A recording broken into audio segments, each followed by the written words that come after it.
Okay. Okay, we're live, but I'm just waiting for John to wrap it up. I'm still listening to John. He's got like less than a minute to go, so. And Kim isn't here yet. I heard her on the radio, so she's probably headed this way. I'm not sure, but I think she's headed this way. I came in about a minute early, so I'm not exciting until she gets here. Then it's a whole lot better. She's up here working earlier, so she's probably tired. She was going like crazy on this mini bike. Carburetor she's working on. Hey, there's Buddy Carafano, Hippie Long. Yeah, I'm still listening to John, but I think he's about to shut down. He always shuts down on the hour, but Crashes Roadrunner Garage, you're here. Good evening. Yep, John's signing off, so I'm shutting him down.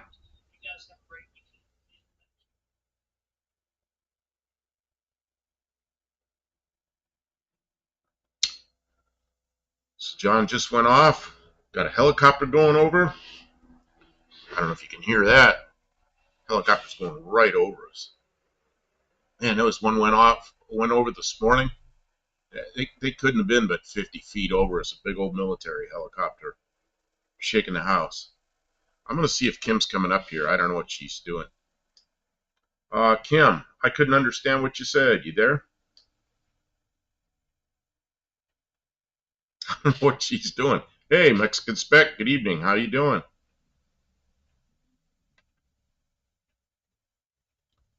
Yeah, carburetors.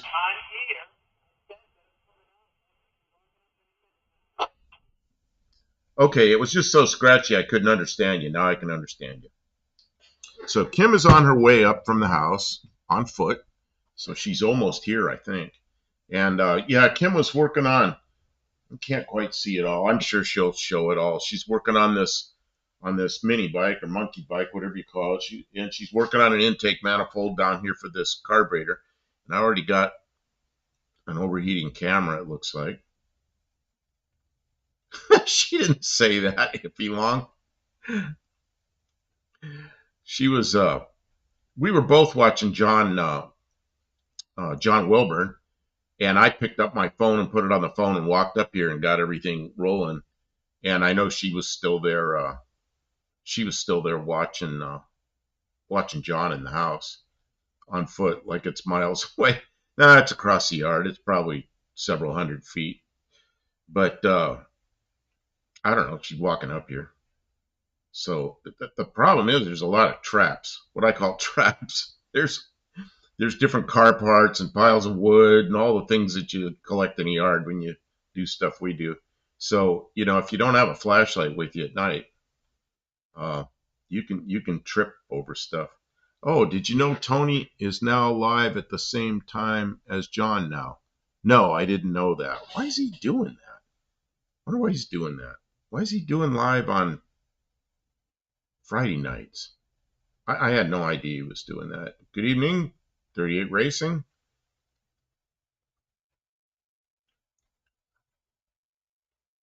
Should be working on my window. Yeah, Kim and I talked about that this morning, and I have not felt good the last 3 or 4 days. Really been dragging my tail, So today I felt better. Got out and I mowed most of the yard, which takes me quite a while. But we talked about it this morning, and she's got some projects going right here. So once we wrap up these projects, we'll pull my car in and get the window. I got kind of a short list for my car, which means it's going to be in here for a few days. It's going to have the window, and let's see. I got to think about this.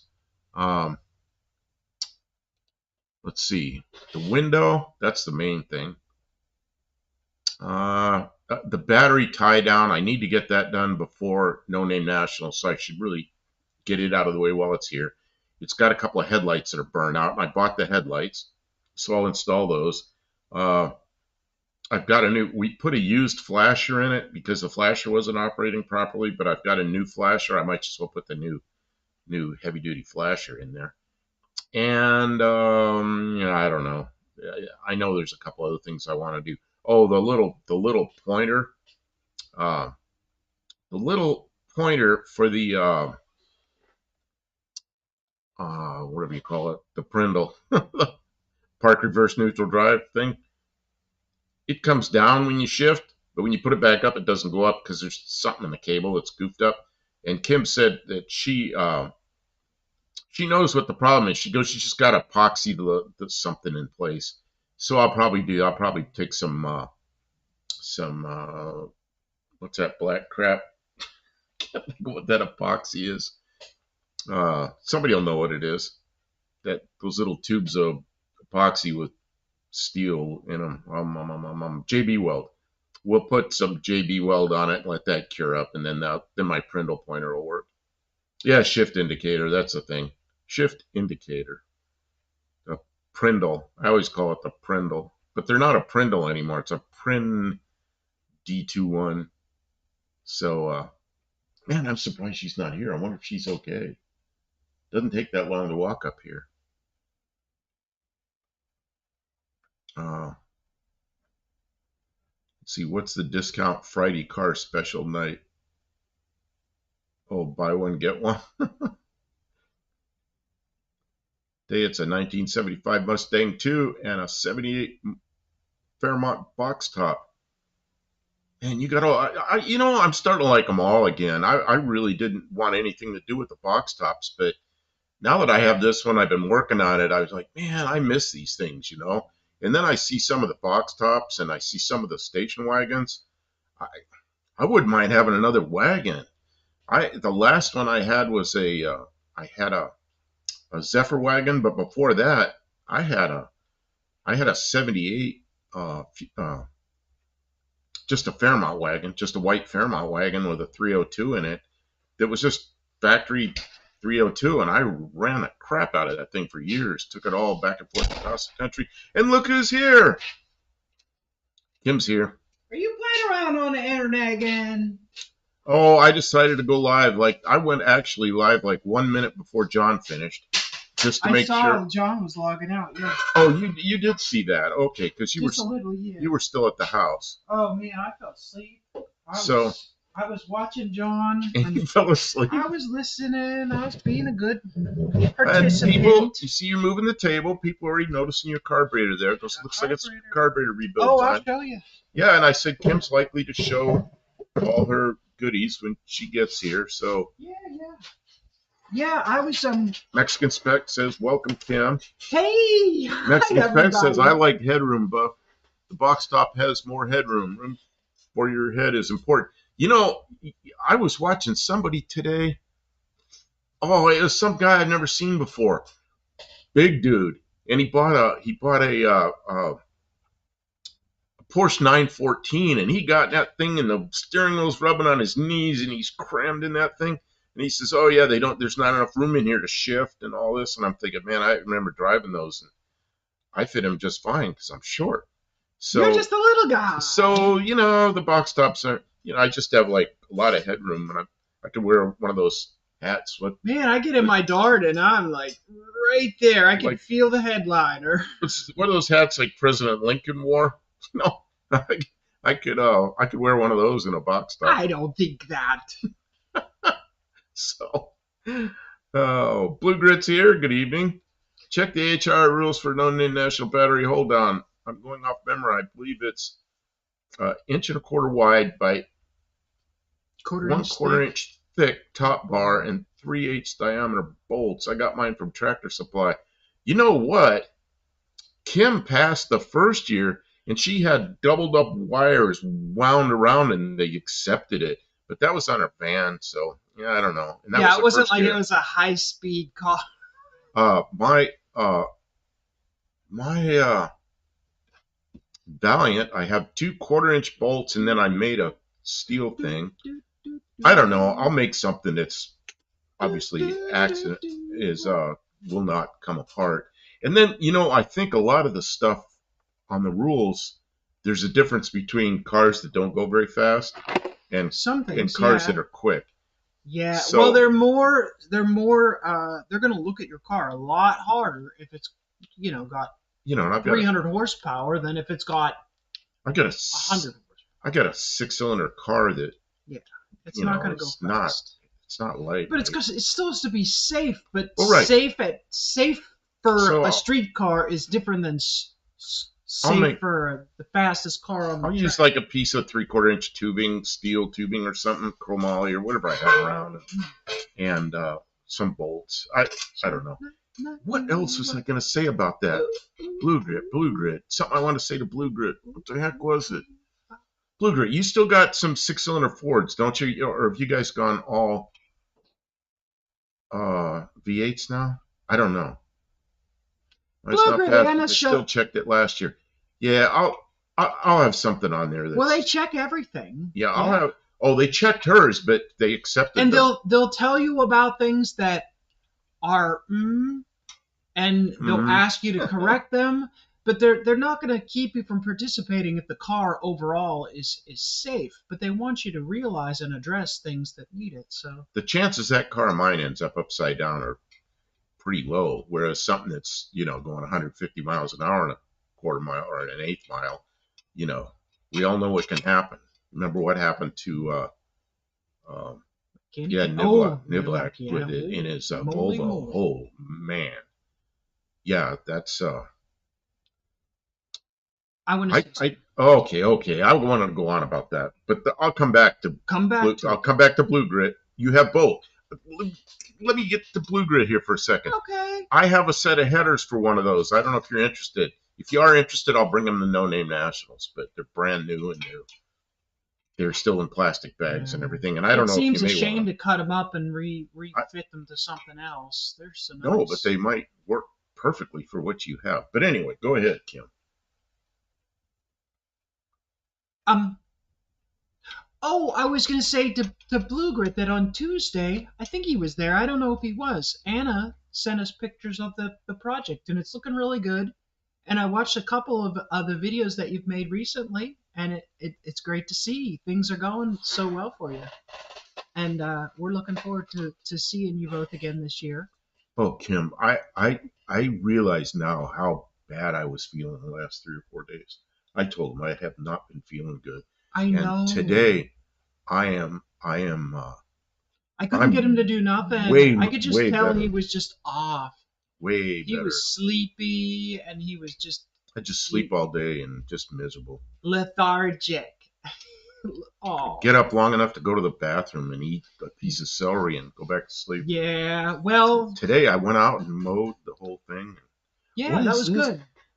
Danny Boyd says, "Oh, McDowell, my typing is some kind of, what is that word? 38 Racing Ray. Hey, I'm sorry, I didn't say any of my welcomes. I didn't award anybody points. Everybody who's in the chat right now gets 2 points because I was late tonight." He retracted it, so I didn't get to see. Well, that's all right. He must. I have a set. He said his typing is atrocious, so he will re-say it. But that's not that's some other word. Atrocious. Yeah, something. No, the 250 and 200 engines take different headers due to starter location. Okay, so that's probably because the deck height is different or something. I don't know. Oh, well, we guessed that they're for 200, so anyway, but who knows what he actually ordered. Yeah, so what I got was the guy that I got the car from. It came in a box in the trunk. Bought headers. Yeah, and they're in plastic bags in the trunk, and they're coated with something. They're really nice, but I'm not going to use those. I'm just, the probability is I'll take this thing to No Name Nationals. I'll drive it around with a 6-cylinder for some time, and then, there's probably a different engine in the future. But it's going to run like this for a while. I've been having fun with welding, and crazy. I had to use a cutting to cut out that plate, right?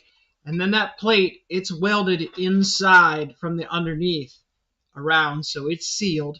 And then I made this box, right? And I welded it all up. It still needs to go up here, right? This carburetor. For the 200, Dan. This carburetor came off of the Barracuda engine that's now in the Dart. It's just a 225. Deducting points from you for being tardy. no. We don't start till 10 o'clock. You know I'm what? still She was 15 10 minutes o'clock, early. 9 o'clock. She was on the radio talking to me early. So she had actually made her appearance on I this was radio. out here in the shop all day while he was mowing the grass. I've been doing stuff. Okay, Man. Blue Grit says, You're tough, hippie. the 200 header Sheesh. starter is located about 4 inches higher on the block than the. Oh, I see. Well, that'd it's make the a other way difference on around. headers. It's not the deck height. It's actually the height of the starter. Oh, okay. Turbo and EFI added to the 200. Now, you know, that's the only way I think to make that 200 really fast is to pressurize it. Yeah. Because same way with the Slant 6. That head is just something you can't do a whole lot with. Kim was doing the live by remote. Yeah, right. I was on the radio. On the radio. So okay, I'm sorry, I'm interrupting. This Holly 1920 that I should probably throw in the trash. The good thing about it is it's not too complicated. Don't throw any car parts in the trash. Never throw anything away, right? I was going to use a 2-barrel carburetor. What one did I have? Well, the one that I had on the 2.8 liter engine, but it's so big. And I have to make this absurd thing, and I didn't want to have to make it. Look at this intake manifold. Where's the part? This part. Okay, hold on to that part. Oh, let me put the top on my water because I'll spill the water and it'll go in the keyboard and then everything will short out. Okay. So I have. Oh, this weighs as much as the head. It does. It's pretty big. Okay, so this goes on the top of the motor, and then it's gonna line right up to this.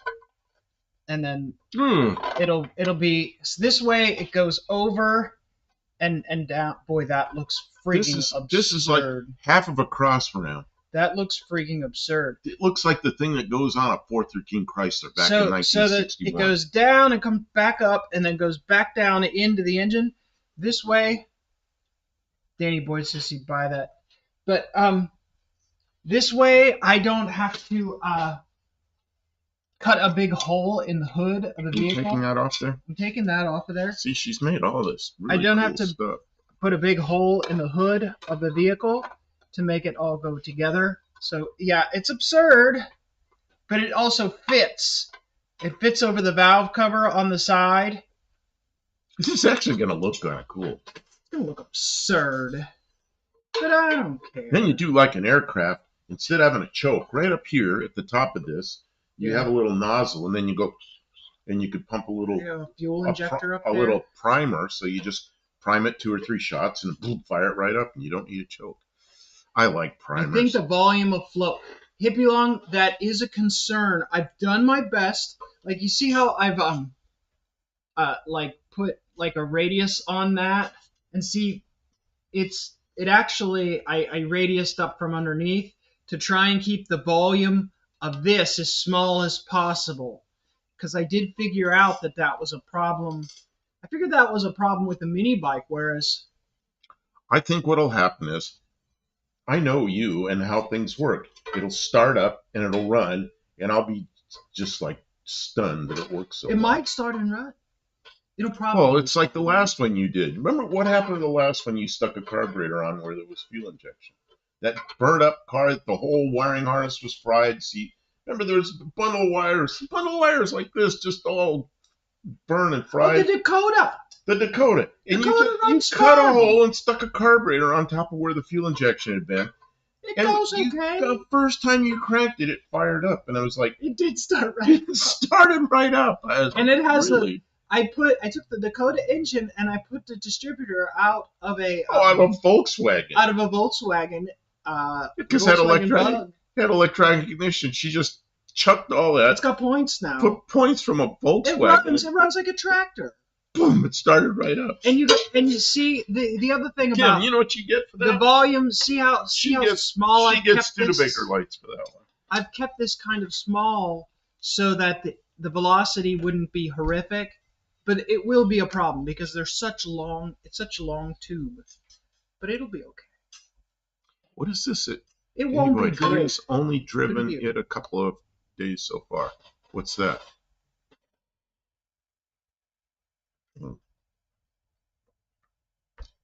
Oh, Kim, I am feeling so much better. I'm still a little shaky. I'm still a little unsteady, but you know what? I'm starting to feel normal again. I don't know what was wrong with me. I was in bad shape for days. I think I'm glad that you're getting better. That's all that Oh matters. man. And I trimmed up my mustache was getting huge. I was kind of wanting it to get real fat, but it's getting to the point where I couldn't eat. So I trimmed it all up today and I'm looking at it, I'm going, I think I got it straight. I think it's okay. Yeah. And now I'm worried Why? because Hippie Long says the volume of flow might be too low. Don't worry. Don't worry. What happens then? It's a 2.9 liter engine, V6. It'll be okay. Volume's too low. I don't know. Step on the gas. You'll just, yeah, Ooh. it won't have good low end response. Classic Tuned Pro. Good evening. Thank you for being here. Oh, welcome to the stream. Ah, Danny Boyd says that's a hippie long. Hippie long. Where's this? Oh, stash looks great. Okay. Oh, my sugar levels. You know what happened was I started eating. Man, Kim bought these little hamburger buns, little cheap hamburger buns, and I ate a few of them. They were so good because I don't usually eat bread. And then I started feeling bad. But what happened was I ate meat. We went over to our son's house. He cooked all this meat, and then he gave us some to take home. And then what your friend John here gave you a whole bunch of meat. He did. And Thanks, John. It's like, oh man, we got to eat this meat before it goes bad. Well, I think I Pulled probably pork. overdid it. And smoked pulled pork. I'm Oh more my of gosh, so good. much more of a vegetable person. So I think that was part of it is digestive issues. So then I took, I started eating a lot of celery, which I like. And man, that's like all I ate for 3 or 4 days was celery. And yeah, my whole balance got screwed up. And I'm right now, I'm sugar's good. Everything's good again. Feel a lot Frozen better. water. You know what? Ice will do that, yeah. But won't it split the tubes where you don't want them to? What's this? Hippie Long's saying he uses ice. He freezes water to make things expand, but that seems very. Oh, I never even thought of doing You that. could use the pressure washer. When I have things break from frozen water, it's usually considered as an accident. Yeah. It's in ruin something. Sorry. I don't know. Oh, you know what else Kim did? I guess we covered this on the last one. What's that? Is you fix the air conditioner with that. I did. Well. We got overheated camera problem. Now I gotta fix the camera. I'm gonna fix the camera. I gotta fix everything. I'm gonna fix the camera. Blow the heat out of the camera. Oops, I bumped something there. If I need to gain volume, right now I'm doing my best to keep the volume as small as possible because I'm worried too big of a volume of the manifold will just destroy velocity and then you won't have any good low end response, I think is what it is. Oh, McDonald says celery and cream cheese. You know, cream cheese is one of the things I'm really not supposed to eat a lot of. So, man, same thing with blue cheese. I love blue cheese. Take a little bit of blue cheese dressing, not much, because I'm not supposed to have much. Put some olive oil in it, stir it all up, and I just kind of dip in that. It's good. Man, you eat some good stuff. But, man, John Cope's here. Good evening. Fix the camera. You think we should, John? Well, good to see you, John. Welcome to the stream. Gearhead, welcome to the stream. What did I just see, hey, John? Hey, Dean, I didn't say your name yet. Welcome. John just did something that I was watching. It was Buddy. Oh, hi. I know what it was. I'm interrupting you. Sorry. No, that's what we're both just talking. Blah, blah, blah. John Cope did a video on dipsticks. You dipstick. And he put that in there from the old whatever it was show with you. Boss dipstick. Hog. Yeah, well, it was, yelling at Cletus and yeah, it was the sheriff, whatever his name is, not Boss Hog, but sheriff yelling at his deputy, calling him dipstick. He had a little clip of that in there. I thought it was pretty funny. I like when people put clips from old television shows and movies. You dipstick. That's cool. Mean Street Mopar is here. Welcome to the stream. Wow, everybody's stopping in to say hello. See, I missed that. We took days and days off because you weren't feeling well. I didn't feel good, so I just I'm glad we didn't miss Tuesday night. We were able to do Tuesday. You didn't even complain when we did Tuesday night, but coming up the You know shop, you what? were just like, You know what happened Tuesday night? hmm. I just, You felt okay. well, it was like Tuesday night, we never miss. We get It an doesn't activity. matter. It doesn't matter how I feel anything. I'm Let's going to go. I'm going to go, go. big go straight I'm hill. just going to go do our Tuesday night thing. Yeah, I wasn't feeling my best, but You I did rolled good. through it. I rolled through And it. you know what? I was And I enjoy busy. seeing everybody. So it's still a good thing. I was busy during the day, so I made us rev up early, so it wasn't too bad for you. And usually But we it go, wore them out. usually we go 3 hours and then Mexican spec, I saw the comment. what's this? You What's said it this? like 4 times. What's this? What do we miss? I don't know. Freeze it with water. Oh yeah, I okay. didn't ignore it. Yeah. We were kind of talking about that. Right? But yeah, I saw it. Somebody also said something about the gas tanks doing that. Man, I've pressure checked these. Remember the big flat gas tanks that are under the trunk of like a 60s or 70s GM You product? saw Flash is so cute. What? Flash. He's so likable. You hate Roscoe, right? Because he's the bad guy. But then he has his little puppy dog. Flash. And his puppy dog, his dog rides along with him while he's chasing Yeah, after dog him. could hardly move, and he called him Flash. He looks over, he's like, "We're gonna get him, Flash." And you're just like, you can't hate him because he's got the cute dog. I know that I like that show because of that stuff. That was because Roscoe and Flash. I actually wrote a script for an episode of that show. Anyway, those big long, big wide flat gas tanks that were underneath the trunk of like 60s and 70s GM cars. Remember the ones that the filler tube was up underneath the license plate was really low, so you're almost filling a thing almost level. Well, those things used to get leaks in them. I'm one of the few guys that would put a torch on a gas tank and I'd fix them. But then I pressure check them afterwards. I had to put something heavy on them and dip them in my radiator tank. What I learned is quarter pound of pressure. Any more than a quarter pound of pressure, that gas tank does poof, you ruin it. Turn it into a round gas tank. So quarter pound, man. Quarter-pound. No more than that. Oh yeah, and it'd start to, as soon as you hear it, start to turn the pressure down even lower than quarter pound. Man. Yeah, but if there was a leak, quarter pound of pressure, you see bubbles coming up out of it. Engineering number. I don't know what Danny Boyd's saying. What's this? I'm sorry, I'm talking instead of reading everything. Before speeding. Everybody's so excited to be here. There's so much chat. I like it. I like it. I'm sorry if I'm not responding. I didn't mean to do that. Oh man, my hair's all tied up so I didn't get it stuck in the welder and the grinder and stuff. I was doing stuff today. And I took my motorcycle out for a ride and I went up to the co-op and got nuts and bolts. Look, I got nuts and bolts because I had to weld. Long hair near a I had grinder. to weld these. I had welded nuts in there so these studs can come out. Long hair near a grinder. In machines, this is not a good shit thing. out of me. Yeah, I know. Yep. I know. I've got short hair. Well, I got the point. What did you do to keep the gas vapors down? Oh, man, I only had 2 gas tank fires. One of them, I used to do gas tanks that had a lot of gas in them because people would bring them to me and they didn't drain the gas first. And I had one of those big flat GM gas tanks. And what I used to do is I'd back up a car that did not have a catalytic converter. And I had a Chevy van at the time that was older, didn't have a catalytic converter. And I'd stick a big long rubber hose, big long radiator hose from the exhaust pipe, and I'd stick it in the filler neck, and I just let it run until it got nice and warm, and then I know there's not enough oxygen in there, and I'd get on it with the torch.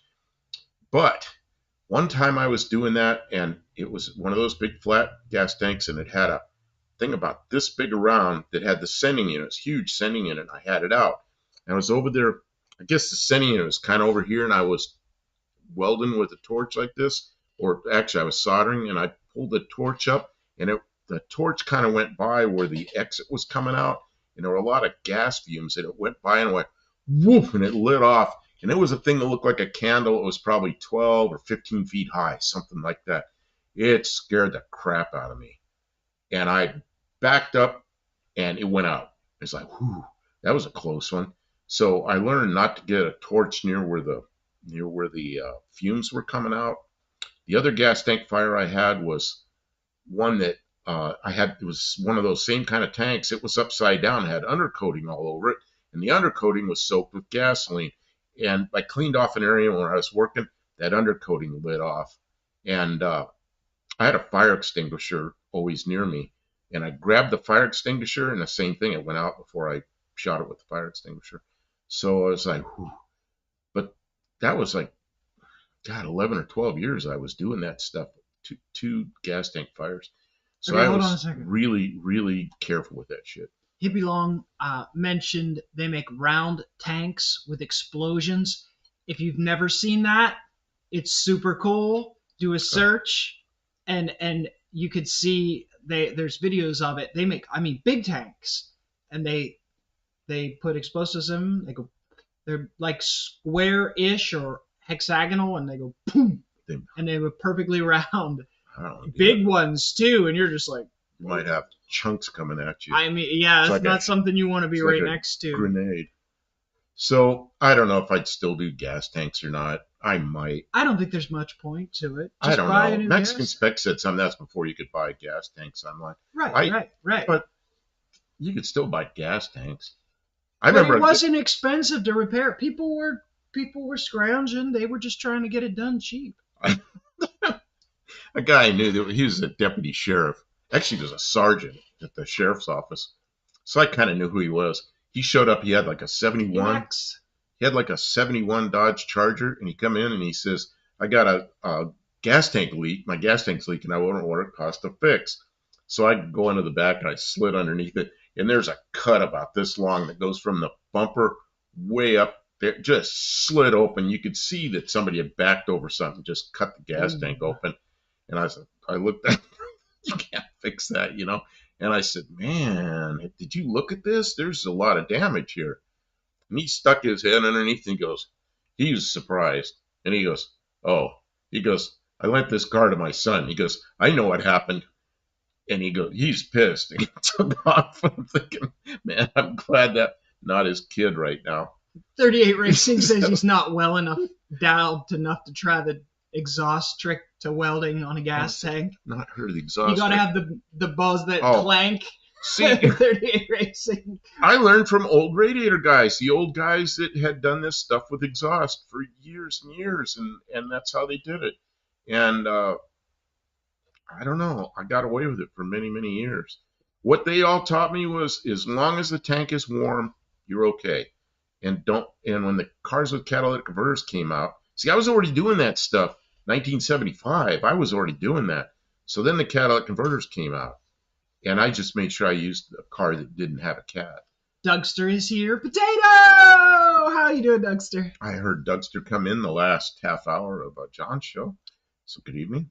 I just buy new ones. It's about $120 for my 6 Dart GT new. So in Well, we'll see what these prices look like when they're done with this tariff war. In 1975, I'm going to bring up something about tariffs here in a second. 1975, I was charging $25 to put a torch on a gas tank. So I'm going to look at Consumer Price Index. I'm going to see what $25. You love that thing. $25 in 1975 is like $149.70. It's like $150 So right now. It's literally cheaper to buy right a now, whole it's tank. cheaper to buy a tank. But it wasn't at the time. It wasn't at the Remember time. when tanks for classic cars were like $400 and $500? But That was like 20 years ago. Yeah. I remember them being expensive like that. Now you can get stuff from China. It's so cheap. In some ways, things are so. See, but I was just looking at a new steering box for my Dart, right? And it's like $600 or $700. Hippie Long says, when I weld a gas tank and fill it with water, no room for fumes. Here's the problem with that. You got water's got it absorbs. How do you keep the metal warm enough? You know, because right behind the metal, you got something that you're not going to be able to heat. So I don't know. I always wanted airspace behind it, Yeah. but I don't know. And I would weld, or not weld, but I would solder or solder a patch or braze. But if it was too bad, I'd just go, this is rusted. If I put a torch on, I'm just going to burn away. So Well, you're I'm buy not going to something need new. fuel tanks for long because everything's going to be electric. Oh yeah, weld on a battery. Then blow through air through tank until dry. Yeah. Yeah, I mean, yeah, absolutely. Those are things that you can do, but most people don't want to do work. They just want to swap out parts, which, or like, if you're running a shop, you don't have time to do that kind Town of of stuff. 50,000 people. I was the only guy in town that put a torch on a gas tank. So I don't know. Every day or two, I had a gas tank to do. I made a lot of money doing that. I get new aluminum radiators for a third of a rebuild of mine. Yeah, that's the thing. The aluminum radiators are really taken over. And I bought some aluminum radiators from China, and some of them leaked right off the bat. But yeah, getting the new brass parts now, yeah, it's really expensive. I mean, I can build a nice radiator, but the cost is enormous. It is. It's out of sight. It's like Here come the the ads. the only way you would do it is for like a super super nice restoration, or if you absolutely needed the maximum cooling because the materials are better. But just use a bigger thing or a better fan or a good shroud, or tune your motor so it runs right so it doesn't overheat. Maybe the ads are finished. I'm not sure.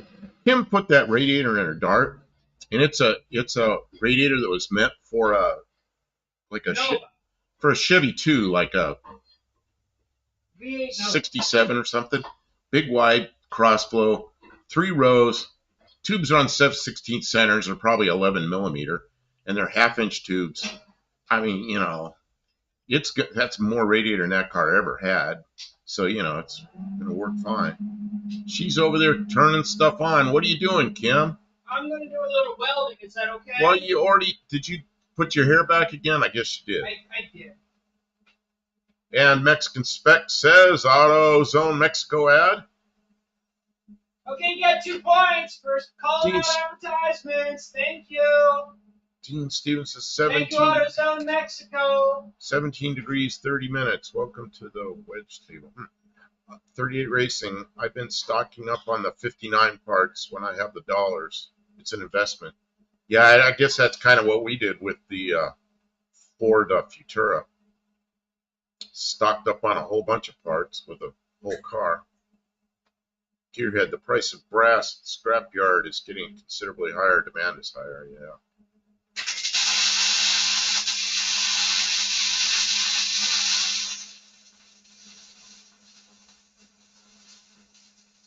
Yeah, he's over there sizzling away with the welder. I don't know if you can hear that.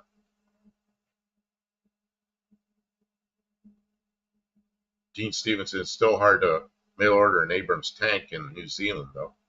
Can you order that anywhere? I saw a Russian helicopter on military helicopter on eBay one time. So I started watching it, and they took it off. They canceled the auction.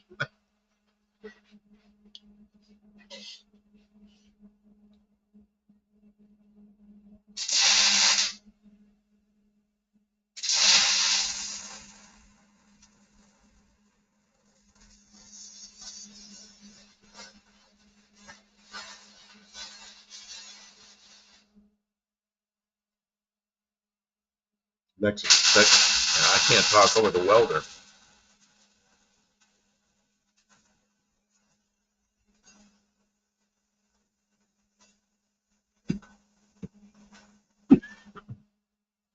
Can any of you hear that nice sizzle she's getting out of that welder? Oh, they're such good welders. Well, it's not all splattery sound. It's like that nice bzzz, sounds like just like sizzling bacon.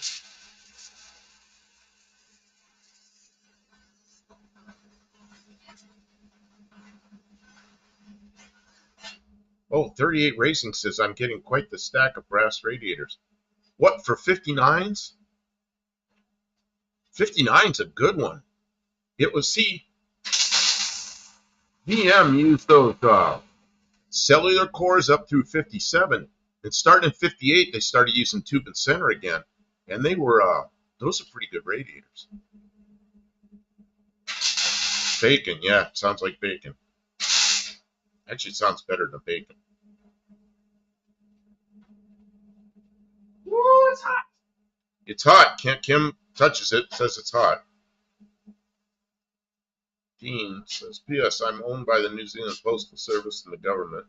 Oh, I brought my helmet instead of my glasses. You brought your helmet instead of your glasses. You're going to have to sit here with your... It's not really a helmet. They call those things a helmet now. It was always a hood. Now it's a helmet. Doesn't a helmet protect your head? That just protects your eyes. I think that's just me. I just don't know these things because everybody calls it. I'm not traditionally trained. I just poked around until I got okay with making splatter. Well, 38 Racing, you said anything, but you know what I'm looking for? Remember those little, well, there were two radiators that they used in the original Chevy Vegas. One of them was 12 inches by 12 inches, and they had little short, looks like a little short GM crossflow. And the other one was a big wide one. I think they were 21 inches core, but it had the same side tanks that were 12 inches. I'm looking for a set of those side tanks, and I don't care what core it's in. If you got one of those, man, bring it to No Name Nationals. I'll buy it from you. Andrew Button, welcome to the stream. He says, it's funny how I can see the arc flash through the Studebaker grill. It's like a movie. Oh, we still haven't hung that black thing up. That thing that goes, the shield that fell down behind the Studebaker. Well, it's not so bad there because the light doesn't come through. But it looks funny seeing all that. It does. We should put a picture of a big V8 engine back there. There you go, right? Steve Edwards, hey, good evening. Fan assembly. Hey, Steve Edwards, you know what? Kim replaced that big old capacitor. No problems. She didn't get knocked on her tail end touching a capacitor. But she replaced it. That thing started right up. We got air conditioning. Works well. But the weather's been so good, we've just had the windows open. But yeah, we know it we've works. Been enjoying the nice weather, but what a load off my mind. Not have to worry that the air conditioning and heat isn't working right. And it may have been why our heating bill was so high this last winter is because the compressor wouldn't have been running. Yeah, it wasn't running the heat pump. The heat pump. It was only running what do they call the emergency heat? The big old burners. The big old. They're not burners. They're electric heat elements. Oh yeah, that's why you have a $500 heating bill. Let's see here. He's on Hillbilly Bears. The Russians were trying to order experimental U.S. fighter. Hillbilly Bears, huh? Yeah, that'd be funny. Just order one. I don't know what Doug's just talking about. Something with reloading shells. I'm not sure. I like watching the third world welders on here. No hood, no shoes, smoking and welding. Oh, gearhead. It's crazy. Oh, that's like the Pakistani truck rebuilders. I watch those people. It's crazy what they do. You know what? They're resourceful. They get stuff done. I'm amazed. But people get hurt, I'm sure. There's people with bare feet, no safety equipment. Yeah. Man. Yeah, that's not OSHA approved. No. But that's why we can't compete, because they don't have any rules. If somebody gets hurt, they're gone. They just get rid of them.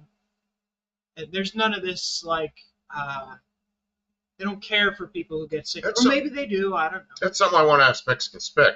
In Mexico, you get all these nice little shops. It's kind of the way, I think it's kind of the way it used to be in the U.S., because, like, you go to radiator shops, so pull a radiator apart, rot it out, and solder it back together. I think that's really cool. But how's the safety equipment there? Are there people wearing goggles, and do they wear something so they don't get stuff spattered all over them, or are they careful at all? Because here we have all this OSHA stuff, but, you know, back in the day, I probably wasn't as careful as I could have been. And then, you know, in a one-man shop like what I had, or there's two of us, OSHA didn't bother us too much. So they're not drunk and stoned, so they have to act safe, yeah. That's another thing, though. The less of that stuff Mexican Spec is what is safety equipment. We don't need no stinking safety. You know, that's something. When I was doing radiators, a lot of times I had short sleeves on. I get spatters all over me, and I here's my gloves. I can wear those. just got used to it. No shit. Look at that! I got my gloves for safe. But like when I was running the airplane shop, man, I was on top of that stuff because somebody gets hurt, they could sue the business. You know, for their own stupidity, they can sue the business. Tavo's here. Good evening, sir. Anybody know that? Can you look at that and see what I was doing with that? Focus. I don't know. It looks like a pin out of a. It's a nail. It looks like a pin out of a pop rivet or something. It's just a nail. So I took a regular old nail, right, and I was filling a wide gap. And oh, you're using it for a rod? Yeah, I was using it as filler rod. Like when you dab it in the pool, it cools the pool, so you can move quick and fill a big wide gap without melting the material around it. Because I blew a hole through, and I was like, oh man, this isn't gonna work. So for the first time ever, I dabbed filler rod in a pool with a MIG. I've never done that with MIG, and I've never done TIG welding, so I always heard about it. I heard it was something you could do. I decided I better try it, because otherwise I have to fill it with like a little bitty patch and then weld all around the patch. So, Bad Chad, when he gets a gap, he takes a MIG, and then he takes a coat hanger, and he adds material as he goes. Well, I couldn't find a coat hanger, but this nail is only slightly bigger than a coat hanger. Wire coat hangers have got like a plastic coating on them, so... Well, I get to scratch it off. Yeah, I mean, you know... buy welding rods I made it happen because I'm fancy. I was proud of myself. I never done that before. Yeah. Yeah. I gotta walk over there and talk to Tim for a second. Okay. Oh. So we have our little things we have to say something. Let's see here.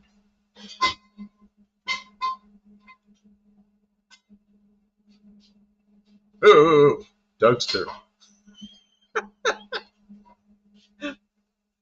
Well, I was watching somebody this morning. I was watching somebody doing a Chicago hot dog. Maybe it was last night. And this guy, he made the hot dogs. He made the relish. He made everything himself and did it all. Then he went and bought a hot dog in Chicago, and he compared the two of them, and they were pretty good. And it was pretty interesting watching him make hot dogs and making everything. It's pretty interesting. And now that I've had a real Chicago hot dog from this person down here in Clarksville that makes Chicago hot dogs, man, now I want to go up there and try them all. So, they're pretty good. Oh my God. You guys, talking about these hot dogs. Are you making trouble? No, they're Dougster's making trouble. Dougster? Come on, Dougster. He says when grilling out, it's all fun and games until someone loses a wiener. Oh, Dougster. Well, I mean, you know, it's like when you're a kid and you're roasting marshmallows and you lose the marshmallow, right? But I think there's a double meaning there. Entendre. Entendre. Yeah. Double entendre. Mexican Specs says, I don't believe there is a department like OSHA in Mexico. Yeah, I doubt there is. But what I was wondering is if some of that, the availability of some safety things have rubbed off and people buy like leather stuff to protect themselves when they're welding and better goggles and things. I just wondered if, because I like using that stuff, but I don't really like having to worry about getting sued, you know. It's like The Simpsons, the Hillbilly Bears cartoon was foretelling how the Russians take jet fighter details. Okay, I don't know what all that is. Okay. Okay, yeah, they're going on about this. I I guess Olive's here. Hey, okay, because I see Mexican Spec say hi, Olive, and then I noticed, yeah, she came in right before he said that. So good evening, Olive. That'd be nice. Hippie Long says, less hot dogs, more blue cheese. Man, I like blue cheese. I don't know what happened. I didn't eat blue cheese like for 10 years. And then I bought some blue cheese dressing. Oh, they had these little cups of blue cheese dressing like they give you in a fast food. And they had them in our local store, and they had a big barrel of them there that were 50 cents a piece. And I grabbed 2 of them because they were cheap, you know. So so I ate some. Man, I can't, now I got to go buy more and more and more, and I can't stop. Mexican Spec says he threw Dougster under the bus, but not cool. Dougster, I knew a guy that started a PTO shaft. Work out good. Hi, oh, what's your opinion on the hillbilly bears? Oh, so I usually don't grill hot dogs. I grill Italian sausage or brats more often. You know, we've done that. We haven't started this year, Kim. We haven't got the grill going yet. No, I haven't been doing any grilling. I don't know why. No, because you've been up here in the shop. Wasn't in the mood to grill very much this year, but well, it got cold and we quit grilling, and then we just haven't started up again. No, it was because I went to that. I got that procedure on my neck. You went and got the procedure on your neck. Yeah, that knocked the crap. They did radio frequency nerve ablation. They said they were going to burn the nerves in my spine, and that would burn off the ones that are causing pain and cause a well, it did not work the way they would have liked it to. And I was in horrible pain, and it was very difficult to get things done. I struggled. You guys know, if you were here, I had some really difficult times. But I think you said it got better. I'm working through it. I'm okay, really so trying I don't really know. The last thing I knew, you were terrible, and then you said you were getting better, and I didn't know really. It is better, but it's not all better. But I still, it still hurts. It didn't make it stop hurting. I'll tell you that. Dean Stevenson, Ryco air and oil filters. I don't even know who Ryco is. That's cool. So that's 2 points. I don't know either, but 2 points. I mean, Thanks if they're calling out our advertisers. They're supporting us. Yeah, thank you for supporting the stream. We got all these kilobits per 4,300 kilobits per second. That's a lot of kilobits per second. You guys are using a lot of kilobits. That's costing us money. Thanks for being here, everybody. I'm getting a little bit of welding done. I got to weld a little bit and then walk away, and then weld a little bit and walk away. I've been doing that for hours today. Welding and walking away. Welding, walking. I don't want to overheat it and burn holes and make it more difficult. Tavo says, I only use Ryco. Who is Ryco? Is that like a high quality? Really? Is that like a high quality thing? Like a what are the filters here that everybody likes that I like? I'm trying to think. They made the Napa. They made the Napa filters. I can't. Somebody's gonna get points here because I can't think of the name. Wix. I got it first. Wix filters here are pretty high quality. And yeah, that's true. They are. Ryco's a bit like Aussie Fram. Oh, just 10,000% better quality. See, because Fram here is considered as a piss poor thing, but now Fram has some higher quality filters, which we have bought a few of them. Yep, they're all saying Wix now. Yeah, thank you. I guess you give them 2 points. Kim says you get 2 points anyways. Everybody who typed Wix in the chat gets 2 points. Olive and 38 Racing get and Dougster get Wix or get Wix. They get points. They already got Wix. If you type it in late, you get 2 points because it means you're paying attention. Dean Stevenson said Lamborghini used Fram. Probably why they had so many engine failures. We used a Fram filter here. We used one of the high quality Fram filters on. I think it's on your Slant 6, isn't it, Kim? No, I think it's on yours. On mine, it's on one of the ones that had for the break-in oil.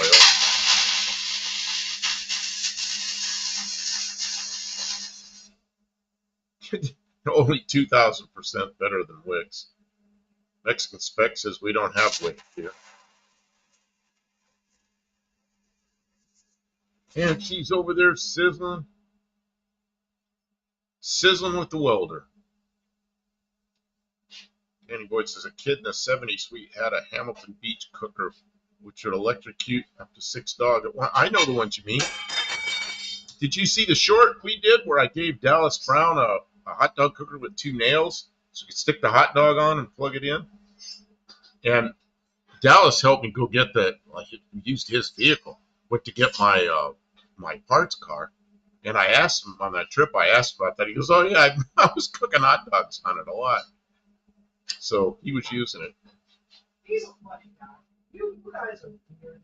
We're weird. What's wrong with hot dogs? How many of you made a hot dog cooker with 2 nails and you put it through a piece of wood and you stick the hot dog on and you plug it in and the electricity goes through the hot dog and about 30 seconds it's steaming hot because it's a resistor.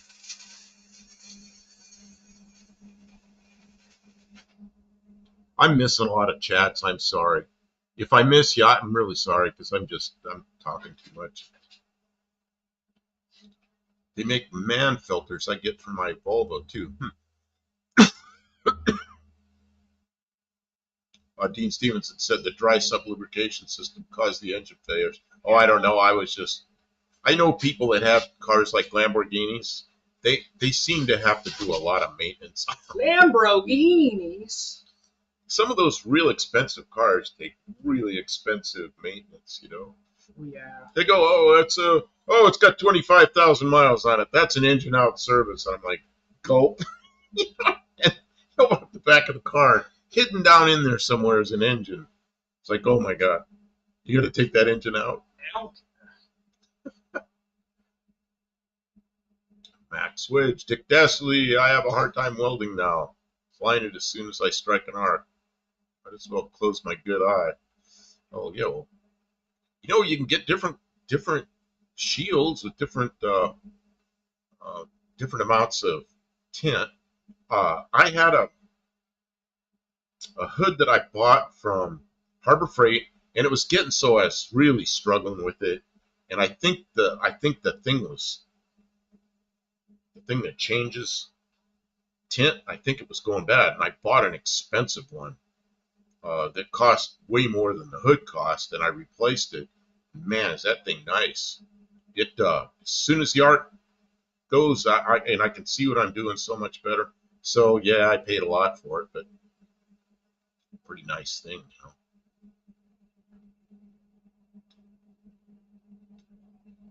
Man, it's a good brand. Man, I'm sorry. Don't make hot dog cookers with nails. Electricity is not for cooking. Man, out at the test site, we had a guy out there every test area. Let's see what kind. I can talk about this. They have a guy out there. It's a test officer. Well, he belongs to the test site, not to the group of us that are testing. So he's kind of like your air traffic control guy. He tells you when you can fly, when you can't, who you got to look out for. He runs the show, So, and he's the safety guy. So I'm out there at lunchtime, and we're in the room, and I take an old cord off something. I cut the cord off, and I strip both ends of it, just twist the wires, and then strip the end, twist the wires. I take the twisted wires, like here's the hot dog. I stick the twisted ends here, and I take the other, set the hot dog on a paper plate, and I stick the other 2 twisted ends in the 110 outlet. And he just goes like, oh my God, I'm not even going to look at this. He walked out of the room. But it cooked the hot dog just fine. It's a pretty minimal hot dog cooker. Just a cord from an old toaster or something. That was pretty funny. Let's see here. Hippie Long, I do dogs cooked in kraut. Oh, that's probably pretty good. Mexican spec electricity is not for cooking. They sell a lot of electric stoves too. That's different. Oh. But then this is the Bugatti Veyron, many parts. Each out of date. Oh, like a helicopter, regardless of use when it's aged out. In fact, a tire change is $10,000. It needs a 4-wheel dyno to perform a wheel balance. Hey, I gotta. I had a friend that built a helicopter. I gotta do the dry fit. I'll be back. Okay. I'll borrow your flashlight. I had a friend that built a helicopter from a junk helicopter, and all the parts he used on it were timed out parts. And of course, he wasn't supposed to do that. And of course, he couldn't get it licensed. But he flew it around like, he used to use it like after he washed off the pad out there, he used to dry the pad stuff. But he finally took it apart because probably wasn't safe to fly.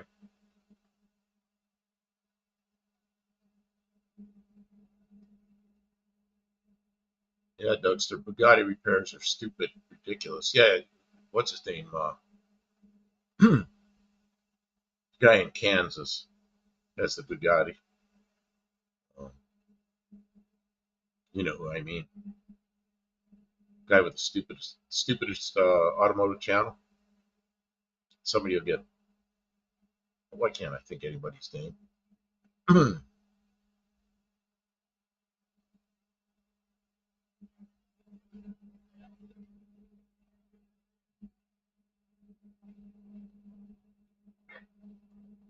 But where did the prongs go? One each leg or wing, or top or bottom. I'm not sure what that's about. Man, it tucks in Hootie, yeah. So good. It is perfect. Hey, the other thing we didn't show you guys. Hoovy. Somebody's getting 2 points here. Hoovy. Yeah, Buddy Carfon, figured it out. Okay, go ahead. Sorry, Kim. You guys see that? Oh. That's a mini bike. Let's see what's mounted on the new engine plate. And look where the engine is. Okay, you're going to have to show that a little better, Kim. Well, if they stick around or if they come back in a little bit, they'll get to see that right now. You're going to have to tip it a little so they can see what's going on. Because it's not, they're just looking at it. It's not completely apparent what you've done. It's not apparent. Okay, it's over here in the background. You can't see. Okay, now I'm going to really piss off Mexican Spec. You know how much I hate fuses? This is what I want to put in my car, is a bank of these. That's weird. That was weird stuff. Because he likes everything stock.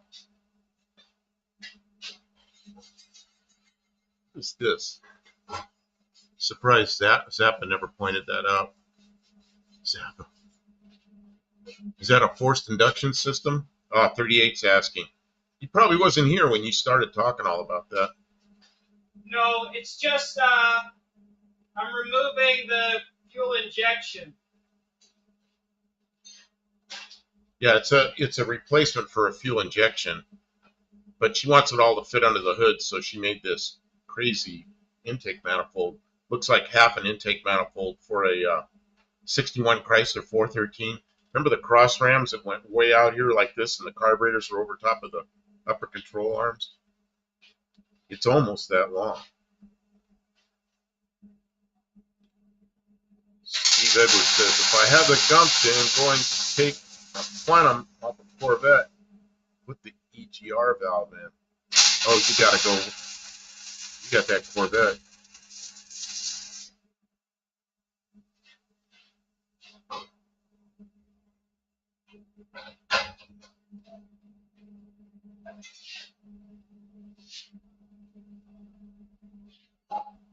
Talos says, I have a box of 5, 10, 15, 25 amp breakers designed for standard car mini fuse box. Really? Well, see these. See, I have a choice of 2 ways of going. I've got the little push-in, pop-out ones that they use in aircraft. I've got a couple of those around. But I really like these marine ones. The marine ones are pretty nice because it's a switch, and they work quite well. And I've used them a lot on other projects. And they're priced about the same. But I've got a place I can put these, just put a row of them, and I can get rid of the stupid fuses. Because you know what happens with fuses. You know, like something will happen and there'll be a fuse pop. And, you know, it's always going to be raining at night, kneeling on the ground outside the car in the mud, reaching under a dashboard. Wouldn't it be nice just to have a bank of breakers and just reset on them? You know? Yeah. Dick Dashley says my car has one inline fuse alternator power wire. Okay, that you know what we did on the on it's on my Valiant is we got rid of that ammeter, and Kim found a black faced uh, voltmeter that looks just about right. She got rid of that ammeter and redid my dash, so there's a voltmeter in there. We don't have to have that huge amount of power running up through the dashboard anymore, which is pretty cool. Pete Stevens had pretty good knowing or knowledge of Zappa's 62 albums.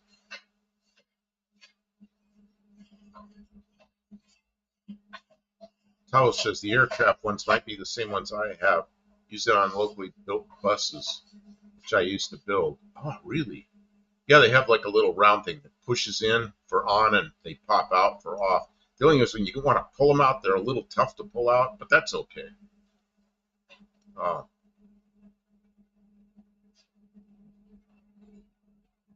Dick Dashley, don't eat that yellow snow. What are we talking about? Mexican Spec says if your electrical system is in good condition, you don't have to deal with the fuse as much. Yeah, but you know what? Every once in a while, people always say you don't have a fuse pop unless something goes wrong. But I've had a fuse pop and you replace it, it never pops again. You know, so I don't know. Here we got ads coming again.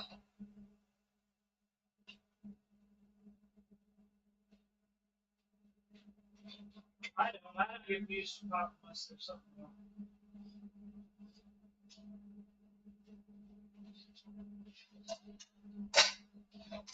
Buddy Carfano says fuses hardly ever go bad. I'd leave them alone. Well, see, and I understand that too.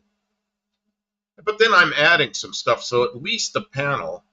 See, I haven't done it yet. I've got all the pieces and parts and wire. I'm gonna run a pretty good sized wire up to the console that I'm gonna build for my car, where the CB is gonna go, and there's some other electrical stuff I'm gonna put in that. But I'm gonna put a big breaker. Which one's this one? I've got a big breaker already. This is a 5 amp. This isn't it. I've got a 35 amp. It's going to go up right by the battery where the big wire comes off. So it'll be a big breaker up there. Oh, Gearhead 6971 says good night. Okay, good night. Thanks for being here. Good night, Gearhead. Thanks for coming in. Kim, I need your help. You need right now or what? Yeah, pretty soon.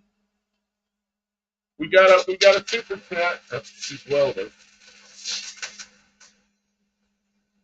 Tavo, thank you. We got super chat lights going. So fuses are for pessimists. Yeah.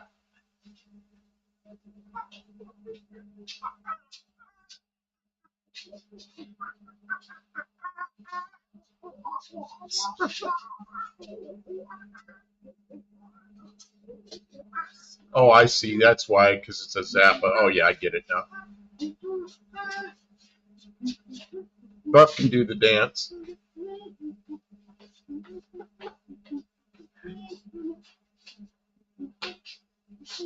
Dougster says, local heating and cooling company ad from Kalamazoo, Michigan. Kalamazoo. Oh, she's doing the dance with the blower machine. Pessimist invented the parachute. Who knows what I'm doing right now? So thank you, Chavo. So,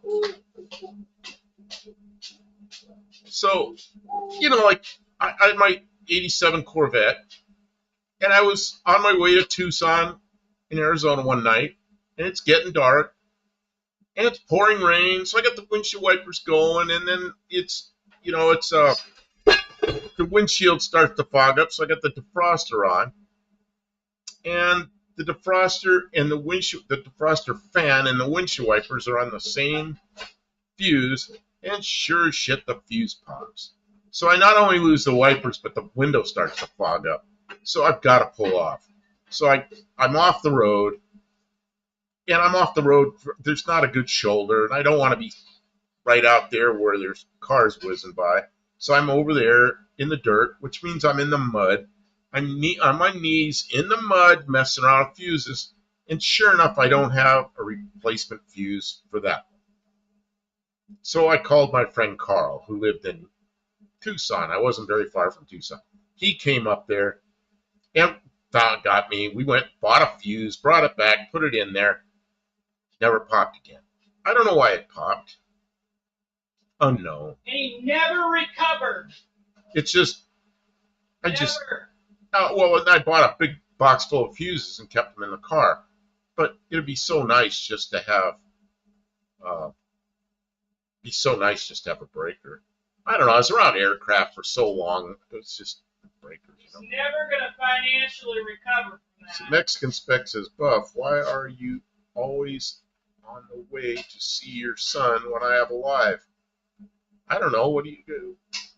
You know, it was kind of weird this time because we usually go over there on a Saturday night, but he had stuff to do Saturday night, and my grandson's birthday was during the middle of the week, so they had a thing for him on Sunday.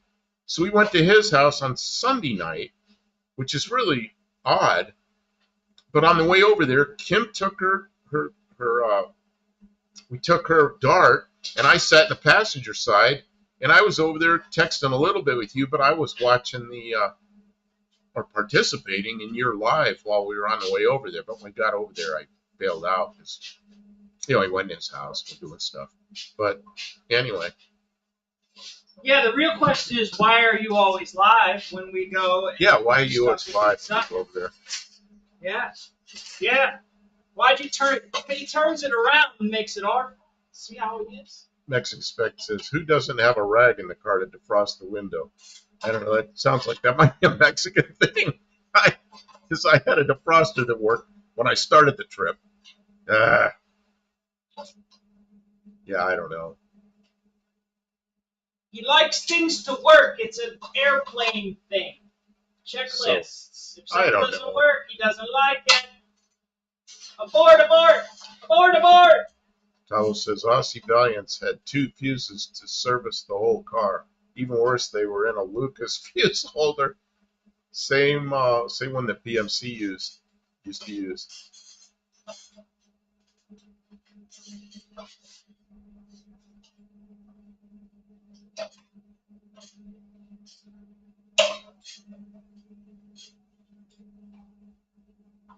Dick Tashley says, wiring fires build character.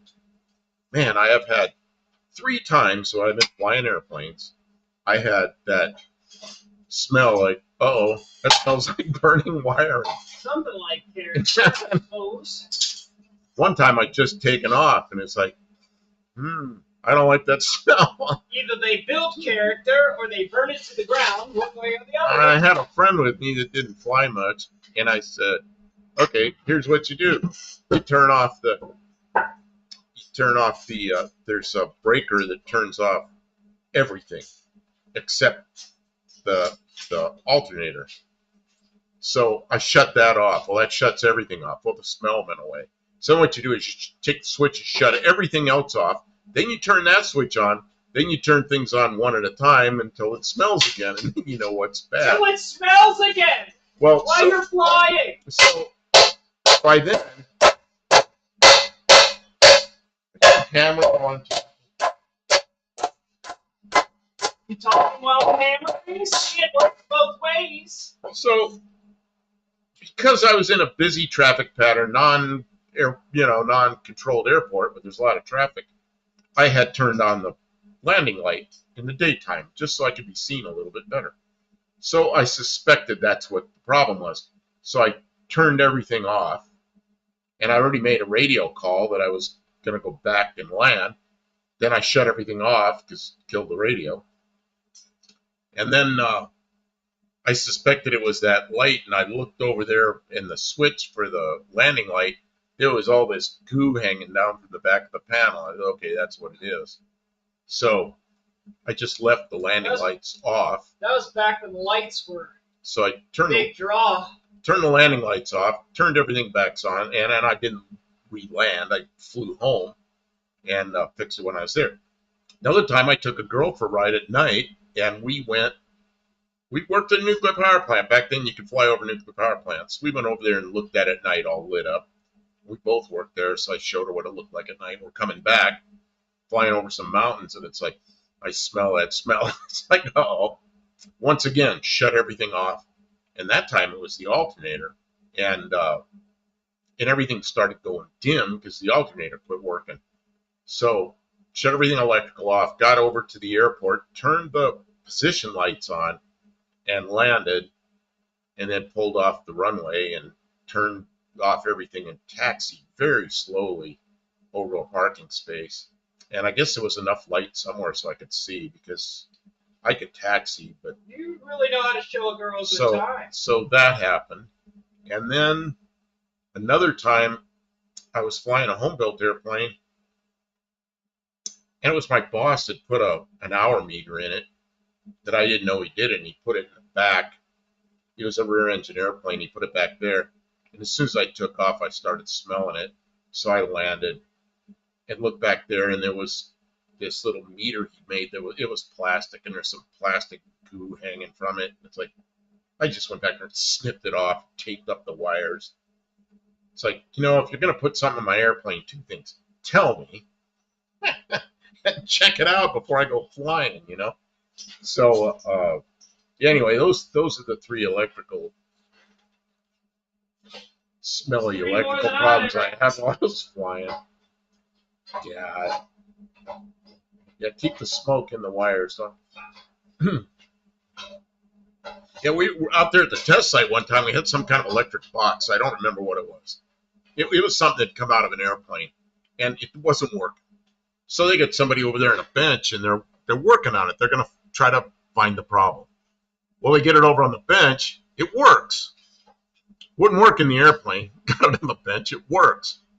So then my boss goes, well, what was wrong with it? So I said, man, we came in here, and it was sitting on the bench, and there was all this smoke in the room. And the smoke started gathering together, and it went over near the bench, and it went inside that box. And the box started working. It's the magic smoke went in the box. And then he got fired. And he didn't think that was very funny. Then he fired you. The end. But we never found the problem with the box. So, of course, we couldn't put it back in the airplane. We had to replace it. A penny fits perfectly on a 63 Fury. I remember people taking those little round fuses, the little glass ones, and they put bubble gun wrappers around them.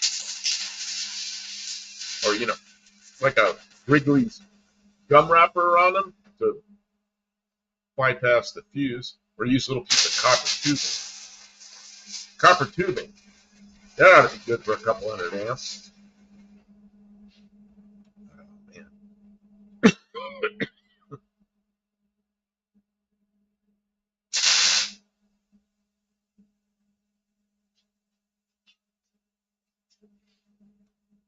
Yeah, that Corvette had the plastic one, like Mexican Spec was talking about.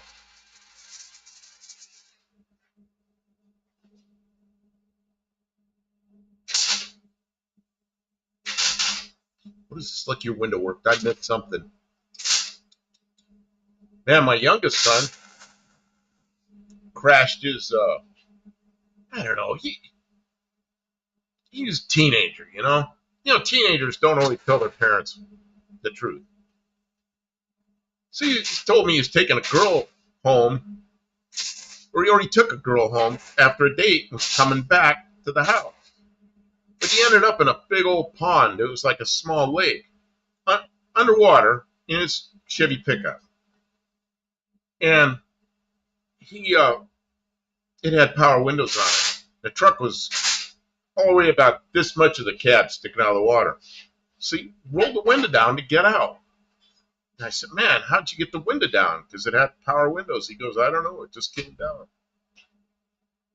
But then where the lake was, would have been going away from our house toward her house. Not coming from her house, because coming that way, if he'd missed the turn, he would have gone straight out into a big old grass field. But he didn't. He missed the turn going straight ahead and went into the lake. So I'm like, was she in the truck with you? He said, no, no, no, I'd already taken her home. But it didn't make sense because then he was going the wrong way. So I just quit asking questions. Yeah, I don't know, whatever. I guess they're okay. Jeez. But anyway, his window came down with the battery underwater.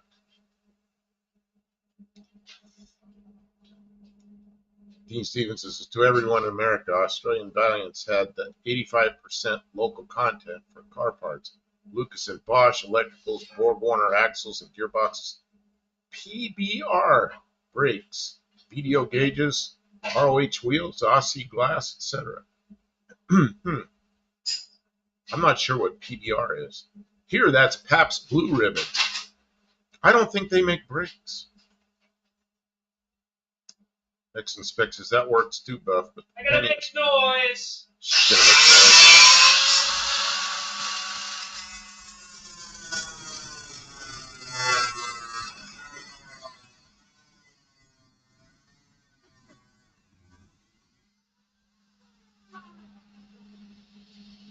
This is One-Eyed Cat. Hello, everyone. I'm here. Just got done doing the rest of the dishes.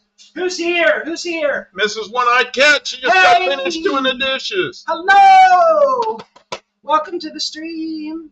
You missed the dance. Dick Dashley says, I guess they have live 22 shell for a fuse. Is a bad. Oh, a 22 shell for a fuse? Yeah, copper tubing. I don't know if that's. Oh, that's brass tubing. Oh, I mean, it's not going to fuse, I'll tell you that. Yeah, Dean Stevens said Ted Kennedy never told his folks either. He never told anybody. Let's see here.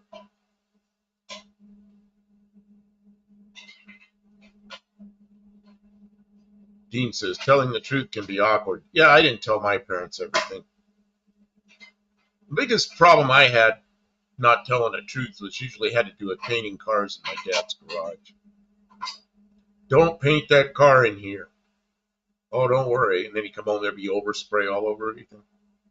He'd get mad as hell. Oh, my God. And that was a sticky, gooey old enamel, and it would stick to everything, and it was always like white, Ford Wimbledon white or Ford light blue, and it stuck to the rafters. It's like, ugh. I told you not to paint that car in here. What would you do if the pilot light on that water heater blew up? I'd tell him, I turned off. Don't paint this other car. I turned off the pilot light before I painted the car. Oh, he'd be steaming mad. I told you not to paint that car in here. Oops. You didn't listen. Well, they'd go somewhere on the weekend. My parents would, and of course I'd drag the car and paint it. I couldn't paint it outside. There's wind and bugs, and even in the garage. My parents hated me. Boy, no wonder they couldn't wait to think of a reason to disown me. My dumbass.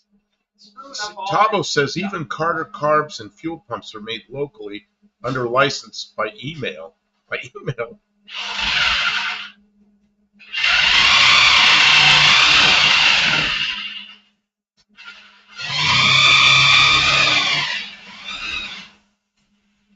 Well, see, there were times my kids did things, and I like my youngest one when he drove into the lake.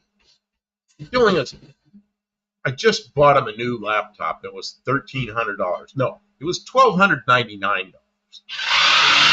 I remember that. $1 short of $1,300. It ended up in the lake. I was not happy about it.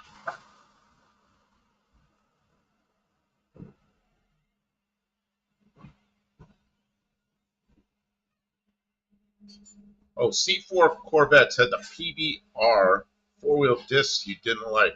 PBR, what's PBR? I forgot what PBR is. What's PBR?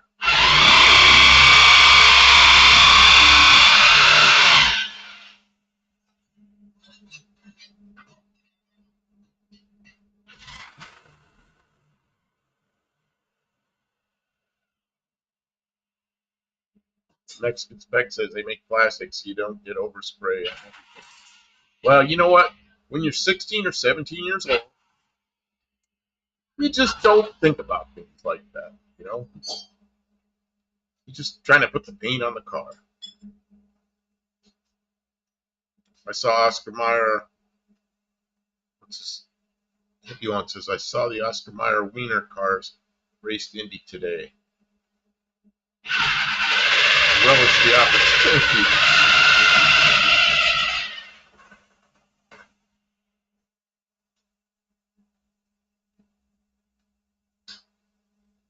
PBR professional bull riders. Poor broke rednecks. PBR. I thought it was Pabst Blue Ribbon. I know they didn't make brakes.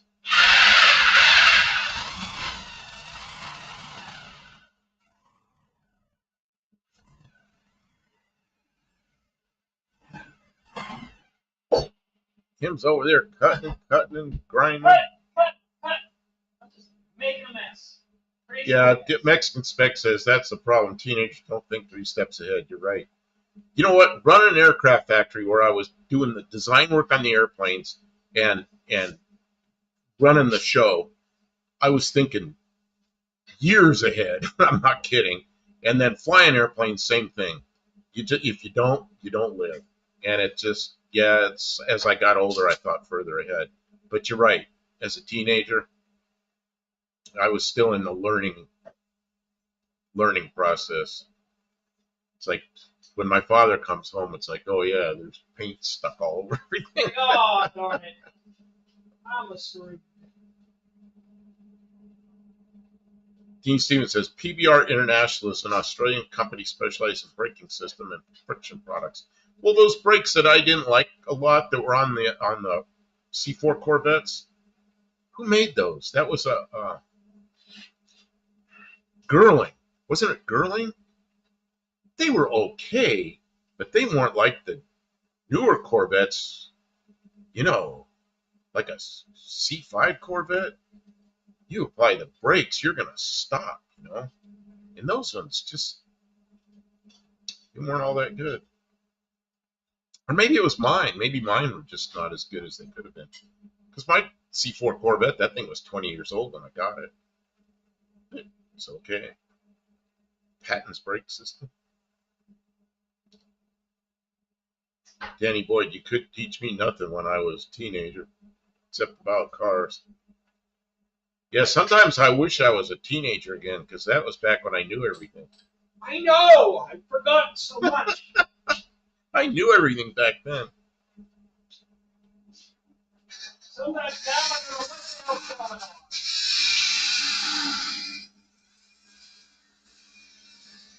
Oh, man.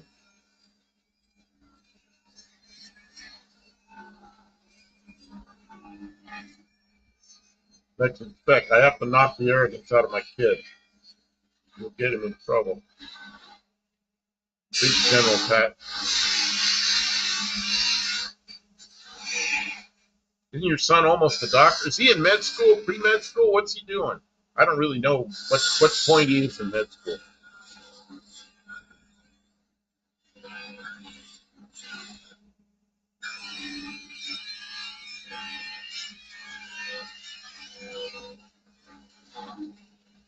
I want to talk, but Tim's grinding.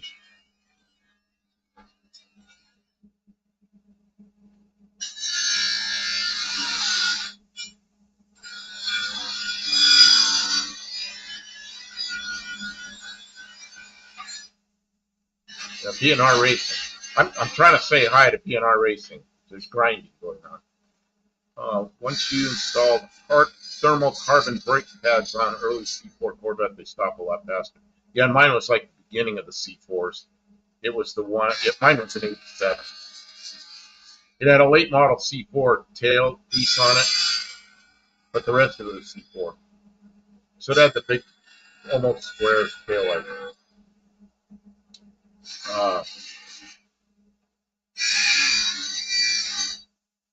But I didn't do that. Somebody else did it. Tavo says the confused issues 70 through 72 Valiant use Kelsey Hayes calipers made by Girling Lockheed. In our 84 through 87 Corvette had the non-anti-scrub suspension along with the single piston brake calipers. Yeah, mine was in '87.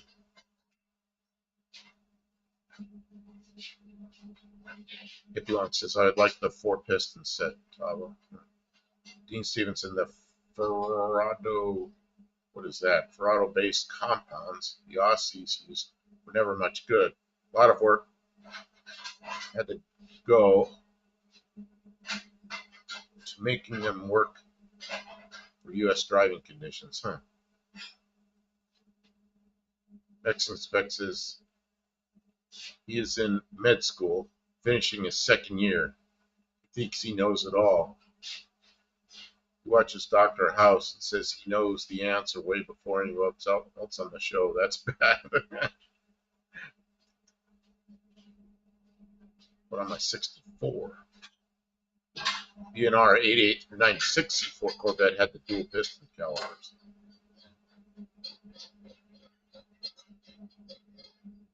You know, the thing I didn't like about the 87, the thing I really didn't like about the 87 was the air compressor, was that R4 compressor, that noisy, rattly compressor. They never lasted very long. They were a piece of junk. And it had one of those.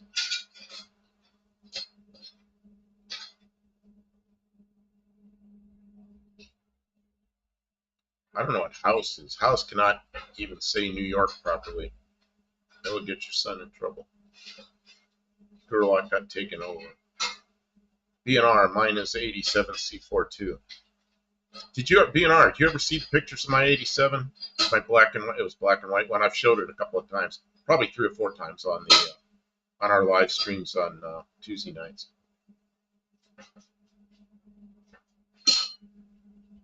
Steve Edwards, my Corvette brakes are very good. What year's yours? I thought yours was like an 85. Yours has the early brakes too. See, maybe there was something wrong with mine, but I'm not sure. It's just they never really. You know what happened was I drove newer ones, and then I drove mine. You know, so maybe I got spoiled with the newer cars. Before I bought mine, I had a Grand Prix, front driver Grand Prix with the LS engine, the Crosswise LS engine. It had big, freaking nice brakes. Man, that thing, you put the brakes on it, just planted on the ground. Noise.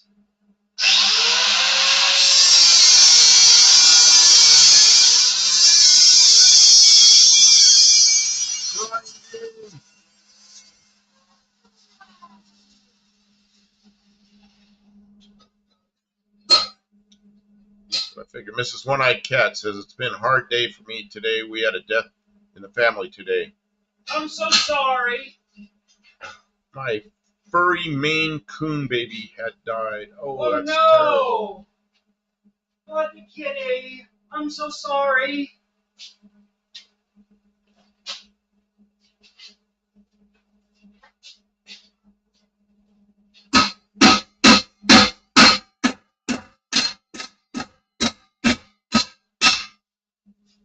Kim's over there hammering. I am hammering. She says she's hammering.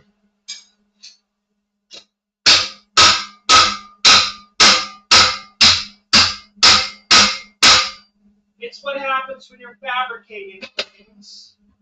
Sometimes. Kim fabricates things. Dean Stevens said, what is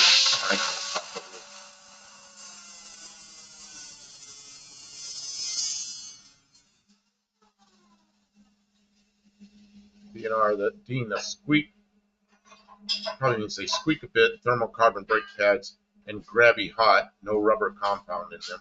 Dean Stevens says the engineer was Australian, Dmitry Kaplan, who patented the sliding calipers. Dmitry Kaplan sounds Russian. Russian. Dmitry. Sorry, Mrs. Kitty. That's nice about thermal carbon brake pads. They don't fade easy. Hot slamming on the brakes well past 140 miles an hour. Yeah, mine never went that fast in my Corvette. You know, that Corvette of mine basically had a stock engine. The only thing that was in stock was the exhaust system. And so it was whatever that was rated at, 235 horsepower or something. I think it was 230.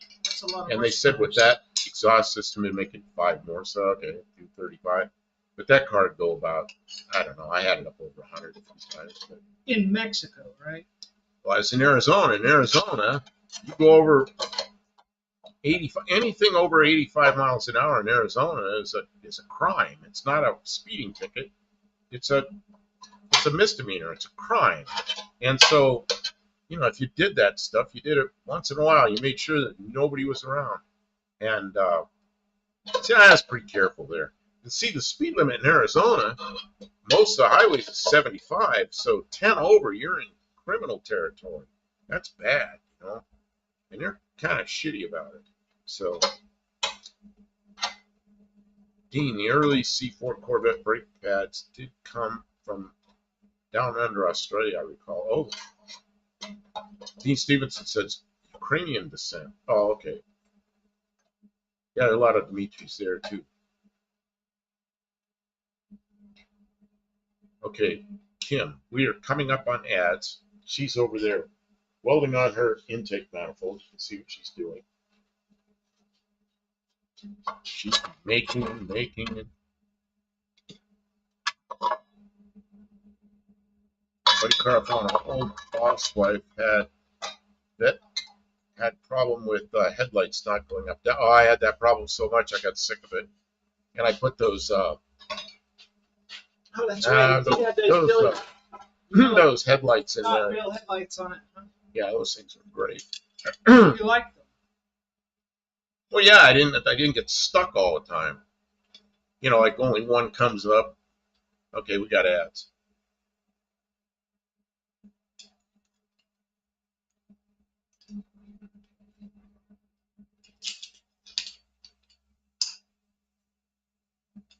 I don't know if everybody gets ads. Some people do. I know, it's just that all the talk. Well, that's awfully nice.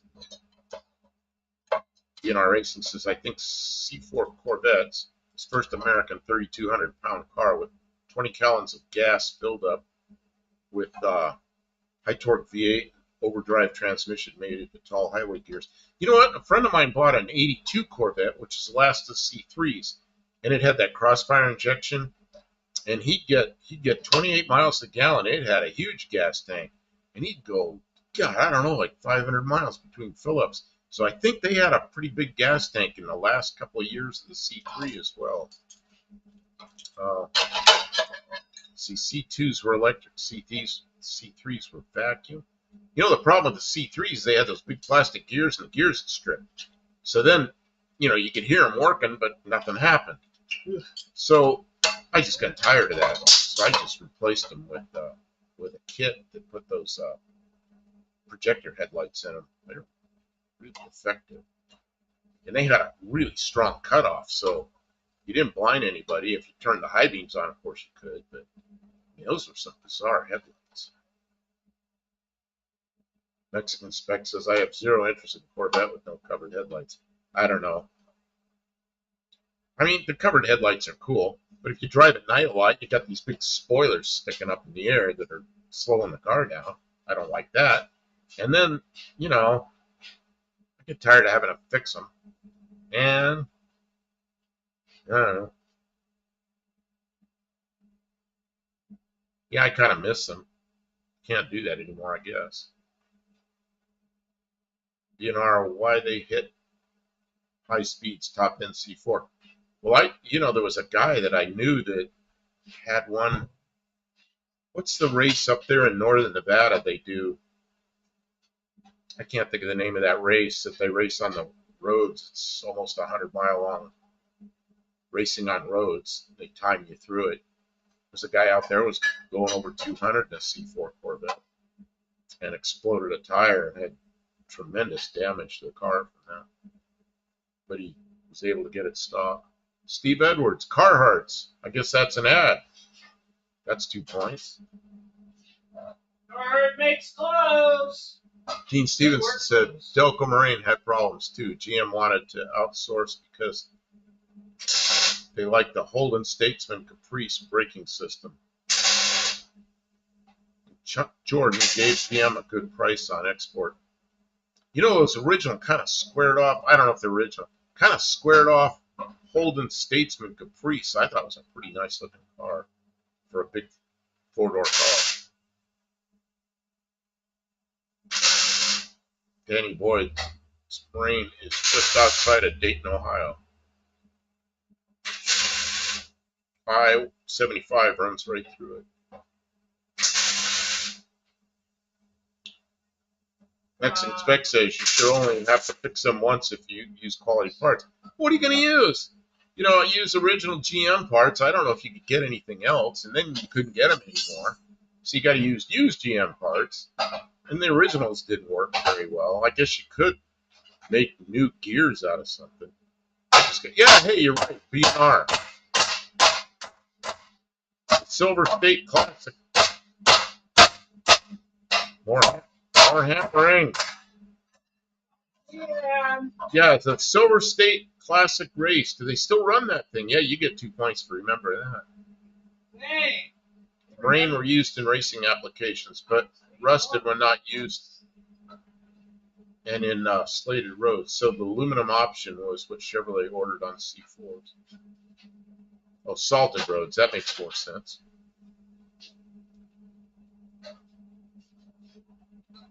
Barrows. Hey, good evening, Barrows. The Pony Express Rally outside Carson City, Reno. You know, I don't know.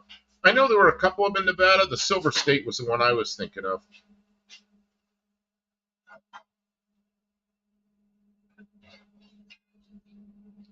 Dean Stevenson says GM didn't want a tool marine for aluminum.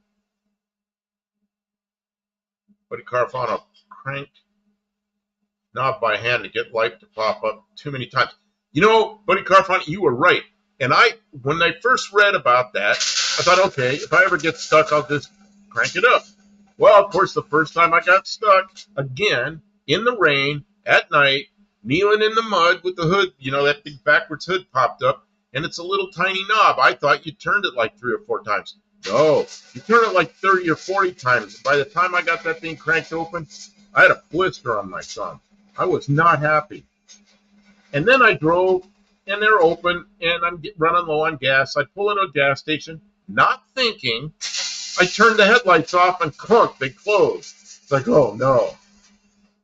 So after I got gas, I turned them on, one open. At least I was underneath the hood of the gas station. I was over there with a blister on my finger, trying to crank the headlight again. Another 30 or 40 cranks of this little tiny thing, getting the thing open again. Ah.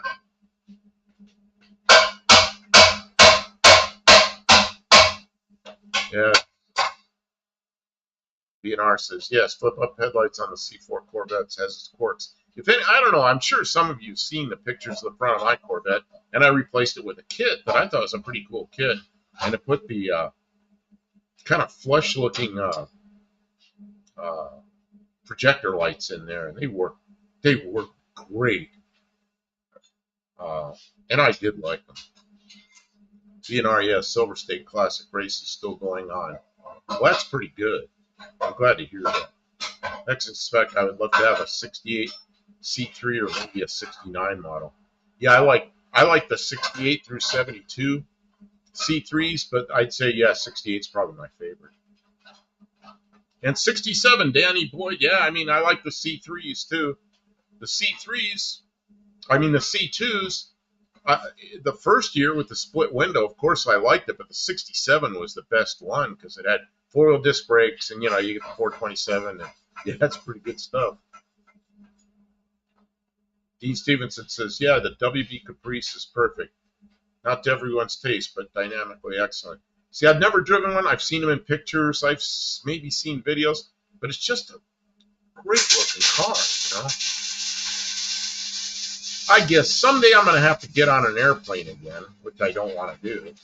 Go to Australia or go to New Zealand and drive one of those. Drive an old Monaro from like the late 70s, early 80s, something like that. Because they're just not here, you know. Danny Boyd, 67 convertible, vinyl covered auxiliary hardtop. Oh, yeah, 67 with a removable hardtop is pretty cool. But I like the Bowtail Fastback a lot. Where's my hammer?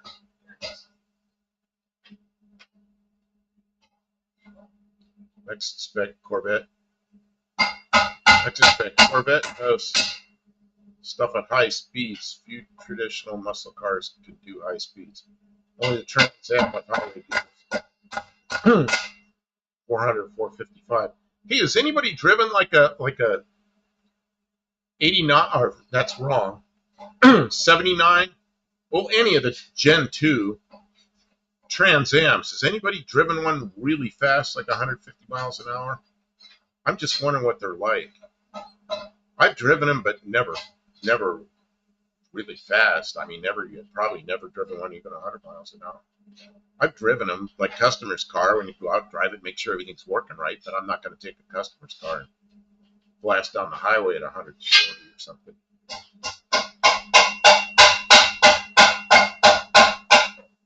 I think there's only 2 customers' cars I've driven over 100 miles an hour. God, hammer.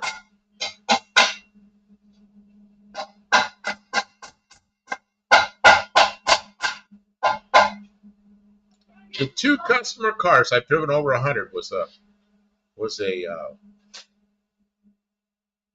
you call that little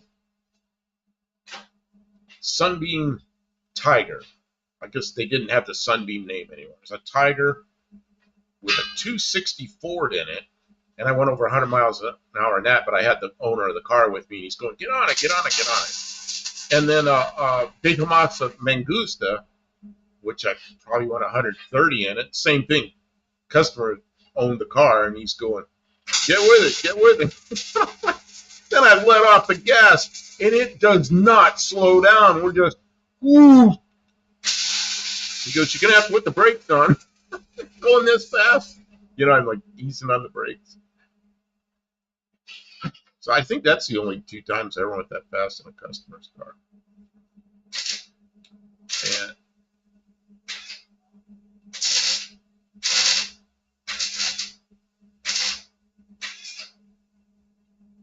visibility out of it, the other side. Man, that's the thing about a C3 Corvette. Driving those things, those big fenders like this, and the front end just disappears. The front end looks like it's this long, and it's one of the longest front ends on a Corvette. I mean, when you're sitting in the driver's seat, it looks like it's 2 feet long, and the big humped up fenders look longer than the hood, but man, that hood's long. Okay, let's see here. I'm missing a lot of chat.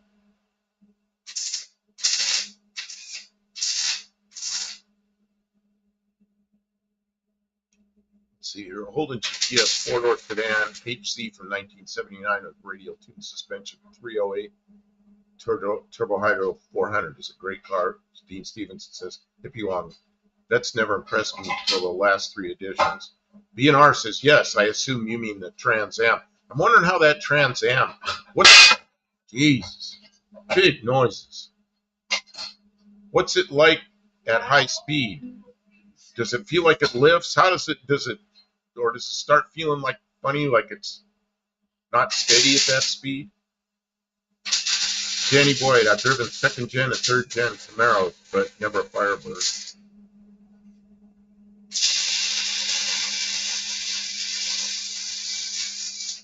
I don't care about speed, so I would like the 68 model. Newer ones do nothing for me, says Mexican Spec.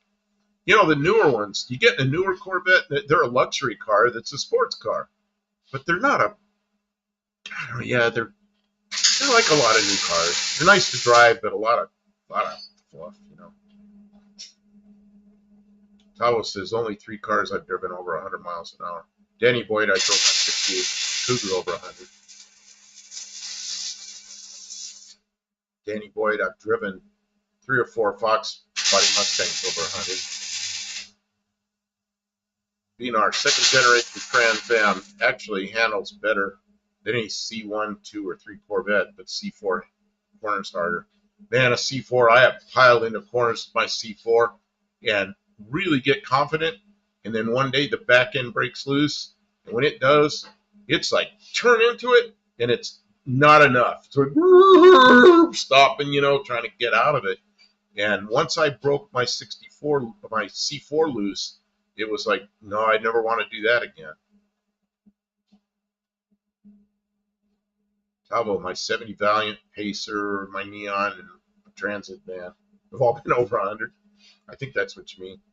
Buddy Car found a 79 Trans Am Gutless Olds 403 would not go 150 on its best day.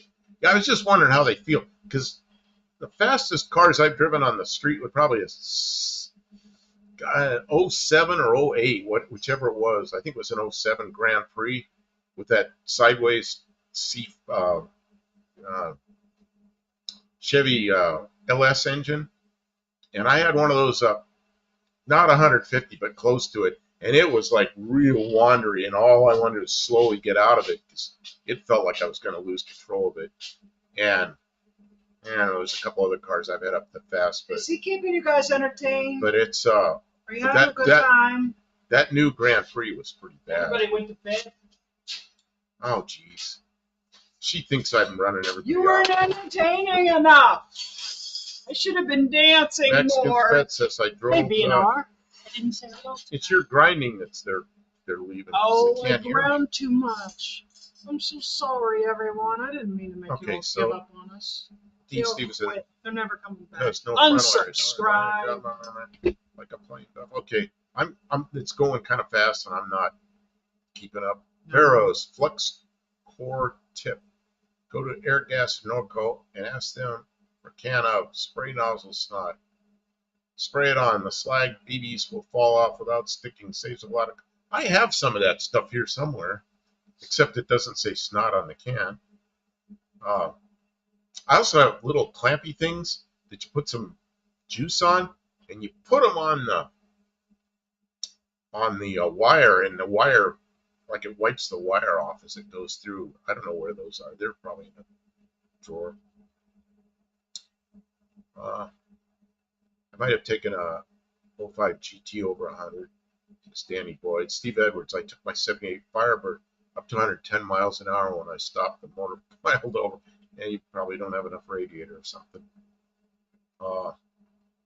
That's a 78. Okay, I know what body style that is. That's the one I was asking about. I like the second generation Firebirds. I like them a lot. Except that one thing I don't like them when they close the doors. The doors are kind of big and heavy and rattly, you know. And I don't know why they do that. Something loose probably coming loose inside them.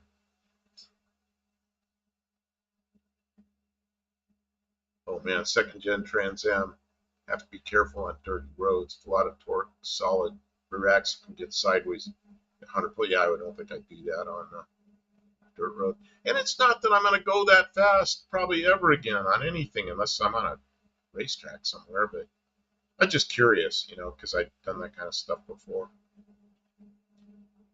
Oh God, I used to go stupid fast. Like in my 64 Ford, that thing, it would top out about 133, something like that. I did a lot. Had the thing buried. I was stupid. I'm surprised I didn't end up getting caught doing that. I don't know how I got away with it so often. Danny Boyd, I put my 82 Mustang GT 5.0 aero push on Interstate 74 well over 100 alongside a 66 amp Impala. BNR no lift buff second generation Trans Am. Spoilers all actually engineered to be functional, kept them stable. I was wondering, I bet that thing is pretty good. Hope the Ford OBD2 doesn't rat you out on the service department. I had a friend that had a new Corvette. It was a C5 Corvette, C5, C6. It was a C6 Corvette, and he broke the transmission. Took it to the dealer to get it fixed on warranty, and they told him, we're going to fix it this time, but not next time, because they said when you broke that transmission, the back wheels were going 100 miles an hour faster than the front wheels. So something ratted him out, but they fixed it. But they knew the speeds of the front wheels and the back wheels. I don't know how they do that. Yeah, C4 kicks hard like a bull buff. It should stay. Yeah, my Mazda 6 that I had, I could go around corners better than that than I could the C4. Because the Mazda 6, just you'd do everything you put into a corner, and the whole thing would start to slide, and barely. But the C4, the accident, it just released. It was done. I didn't like that a whole lot. To be honest, not a Chrysler. Torque below 3,000 RPM is in the negative. Once you hit 180 kilometers, I just want to kill. Are you done, Kim? Okay, you're going to take over. No, he meant, am I worn out? Or maybe he meant I was done welding. You're gonna be. Oh, you need 5 minute break? I need a break. Oh, okay. Hi, everybody. I'm sorry. That's I'm done talking about going too fast and getting in trouble. Yeah, cut it out. Doing dumb stuff. You're gonna get us in trouble. I'm not doing that anymore. Do you think I can do that in my 6-cylinder Mercury? OnStar started ratting people out in 1993. Yeah. See, and then data logging on your computer and your phone. They can watch you. I don't know who knows or who doesn't know the or what they're allowed to look at or what they're not allowed to look at. I mean, the only good that would come of it is it. I mean, honestly, you should be able to, if you get a used car, you should be able to look at the records. You should be able to know the RPMs, the speeds that the car has been driven its entire life. They should be able to tell you what percentage of the miles are highway miles, how many hours. Like, you know how like service vehicles and police vehicles, a lot of times they idle a lot. Like the car might show 150,000 miles, but it has double that worth of hours on it because there's a bunch of hours it just sat idling, and you would be able to know that. You'd know all those things. They won't tell you that stuff though. But if you do something screwy, they'll tell you, oh, we know how fast your wheels were going and stuff like that. Like, hey, if it's good for the goose, it's good for the gander. I want to know, because they're going to start looking at that stuff when you trade cars in. How did you drive it? How many miles are on it? How many idle hours? They can tell what kind of fuel you had in it. They can tell, did you put the cheap fuel in when you were supposed to put premium in? They'll know those things. And when you go to trade your car in, they could throw it in your face. But they won't tell you that stuff. But Carfax, I'm surprised Carfax hasn't started giving you big graphs with all these lines of all the things that the car has done. Mexican spec knows what they are not allowed to look at. The dog bone aluminum rubber bushings in rear suspension moves cornering hard, says BNR. The dog bone aluminum rubber bushings. Oh, in a Corvette. I don't know. Hi, Olive. Welcome to the stream. You've been here. I was over there fabricating. Olive, did you get to see my intake manifold? Or did you come in later? I'm making an intake manifold so I can put this Holley 1920 carburetor, single barrel carburetor, on the 2.9 liter fuel injected engine that's currently in the Bronco 2, so that I can get the Bronco 2 back together. I've been working on this intake manifold for a while. And is the mini bike back? Where'd it go? Well, there was a mini bike here somewhere. I moved the motor plate up and forward on the mini bike, and instead of a 79cc engine, it's getting a 212cc engine, and it's getting a jack shaft. And I'm reducing the gear ratio from the engine to the jack shaft, and then putting the torque converter on the jack shaft instead of on the engine. So the jack shaft will be spinning. The engine will be spinning faster than it normally would before the torque converter grabs. Carfax will only tell you what was recorded and reported, though. Well, right now, the automotive manufacturers and the other tracking devices and data don't report to Carfax. I want to show something. Go ahead. Some dragging something with me. You're running stuff over with your chair. Look at this. I buy these Ryobi tools. I really like these, you know. Look at this. Really nice green tools. But this one, This one I've been using. it's one Kim's been using, and she's used it a lot. I don't know if you could see it. It's pretty rough. It looks pretty good on camera, but in It does. person, It looks a lot better on camera. It looks almost new still. look at the area around the battery compared to, I don't know if I can hold them the same. They used to be so green, and now I they're can't. like, I you can't. cannot see it on camera. No, it because I doesn't have that. show. Well, you know what? I have the color enhancements. But this Professor thing, P loves a Holly 1920. It's but not this thing has been so greasy, and I wipe it all off with solvent and whatever I have that'll wipe grease off, and it gets a little better and a little that's better. as clean But as it it never gets. looks like this. You know why this one looks like this? You brought the one up from the house. Why'd you bring this up from the The house? hammer drill. Because I was trying to clean up the house. We're Ah, not going to this use is- it in the house. This is a hammer drill you bought me for. That we never used one single time. No, we're gonna use it because we got to put we up are. the We have antenna. to mount. You know what? You know what we need to do? The outside of the house is brick, so we need a hammer drill. So we We can need to get rid of the poison ivy that's growing up the side of the house before All we right. can do that job. All What right. can we use? I Go up can. there and spray. Geez, what are we I'm gonna not spray? spraying anything. I'll just pull it down like I did on the front of the house. I'll be way up the street when you do I that. just- 'Cause I'll get poison ivy. I'm just not from going to being work near it. on your antenna when you won't come out and work.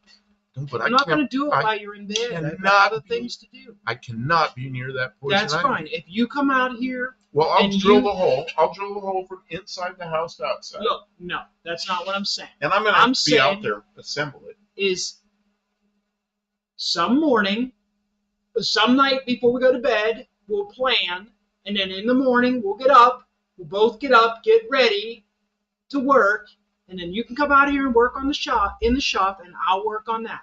Well, I've got to help put the antenna together. Well, once the poison ivy's gone. Okay. But I'm not going to work on your project while you're No, sitting if- in the house reading emails. No, if I am so afraid of that stuff. Plus, we had a lot of. That'll kill me. I mean, the way I get I know. poison No. It'll- He can't get near poison ivy. It's it'll bad. put.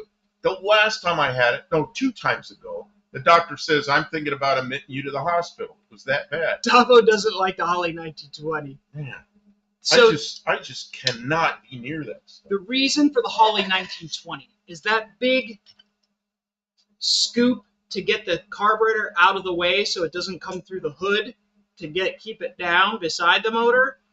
Like, it's this big lever and the engine's going to be shaking, and you look at the size of the carburetor that I was going to use compared to the size of this, and I wanted to use the lightest carburetor that I had, and this was it. Now this carburetor, it came with a motor that I bought. It came with the short block that I put in the dart. It was a remanufactured short block. Well, this was a newly reconditioned carburetor that had never been run. There was never even fuel in that filter, right? So I've had it on the shelf, and I don't know what I would ever use it for. But this 2.9 is like a trash vehicle, Like, we're just gonna. Why'd you spend all this money on it? Well, I didn't think I was gonna take this much time. I didn't spend a lot of money. I just spent time. Well, here's the thing. Time is money. I look around, like today, I was walking through the yard, and I was looking at what we have. I'm going, man, we got so many projects. And we kind of do a little on this one, little on that one, but some of them we do a lot. And we get them to the point where they're driving, but, we got a lot of stuff to do. I know, we do. See, that's how it's gonna be, right? Oops. And then a carburetor, Dads. you're blocking. And then a carburetor, it sits over here, right? Off to the side. See how much lower it is? And then this is where this goes into the motor. You got room for an air cleaner? Yeah, I'll have room for an air. Okay, you're not gonna Low have to. profile You're not gonna have maybe. to extend this because now we thought of an air. Slightly low profile air cleaner, but boy, that's a little bit cattywampus, isn't it? Put a car on just saying poison ivy. This is gross. I mean, I just get Yeah, I go like this. I can take skin and just pull off.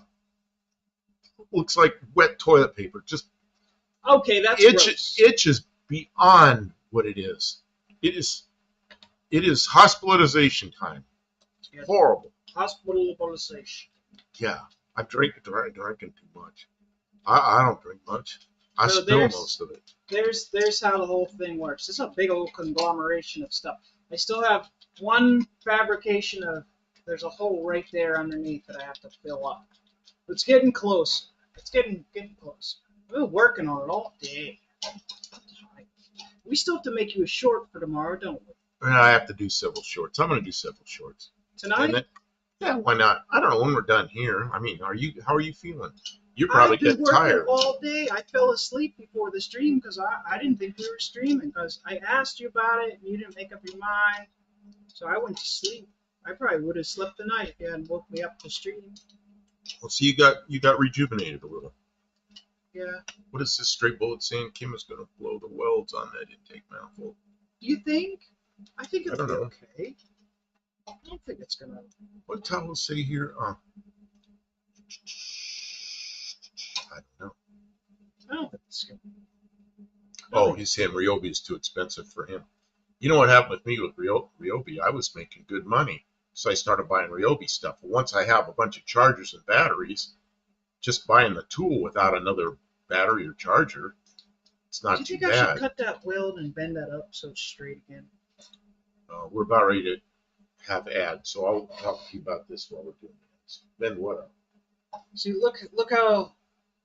Oh, it's down too far. Yes, this needs to be level with this. But I don't think you need to. Oh, you've got a brace over there, so that needs to be I just cut. got one weld to cut right Yeah, here. you got that weld to cut. Or I can cut this weld. Yeah, cut that weld. That's a big gnarly looking weld. Yeah. It's gonna be hard to bend this though. I don't think so. Not I don't think so. Put a little heat on it. This is a big gnarly looking weld too, but it doesn't matter. Yeah, just clamp this down to something flat, so you know when you bring it up, so they're equal. I'll help you with it. Kim, have you held that up to the engine? Yeah, I was out a couple times tonight to make sure.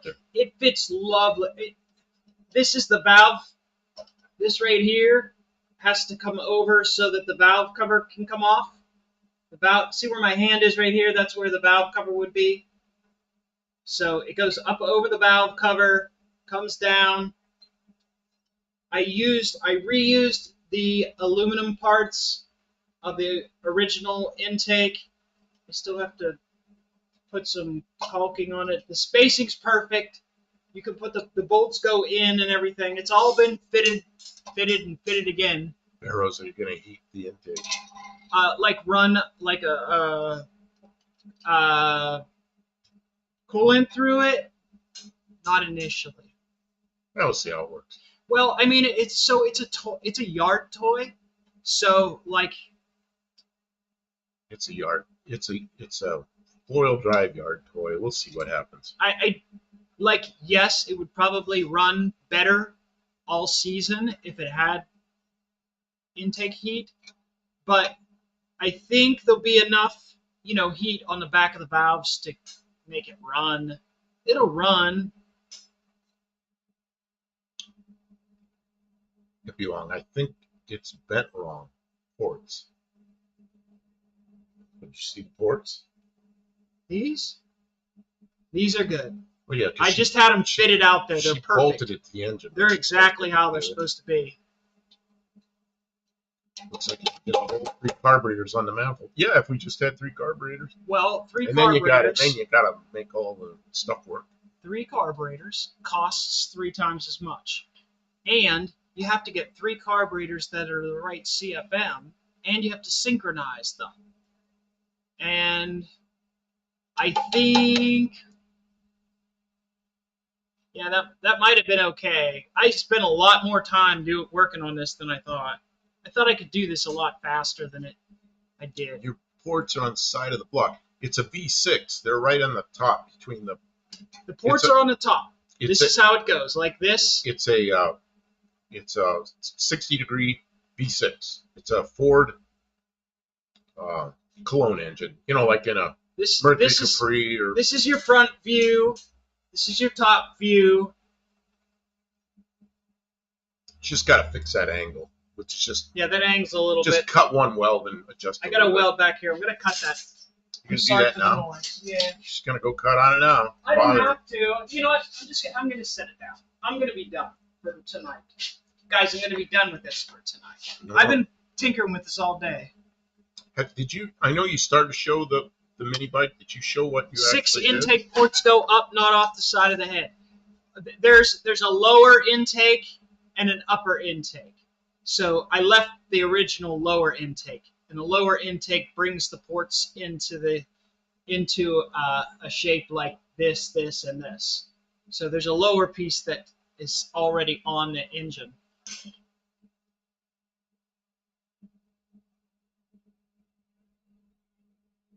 Ford's version of the GM 2.8.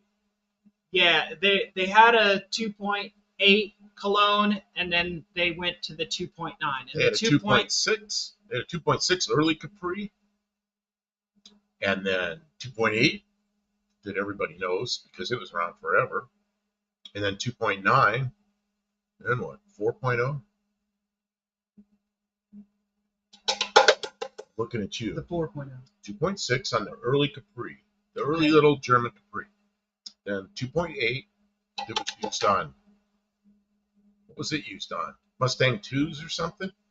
And no, because it didn't come out. Wait, the 2.8? Yeah, Mustang maybe. 2s and early, those little Ford trucks. Rangers, yeah. Rangers, and then the 2.9, which was fuel injected, which is this engine. Which was on the Rangers and then the 4.0, which was used in vans or something. Yeah, vans and Rangers and Explorers. Tavo says, "Button down there, people." Tavo's telling you to click the like button. Thank you, Tavo. You're very generous with your support, and we appreciate it. Bear Rose, thank you for being here tonight. It's always wonderful to have you in the chat. Mexican Spec, thank you for stopping in and hanging out and being a moderator. We appreciate all of you. Bear Rose, I like you being around here, and you do these rat rods, and I think some rat rods are kind of interesting. Some of them I actually like, and that's a lot of controversy in here. So I hope you're there Tuesday night, because I stuck my neck out.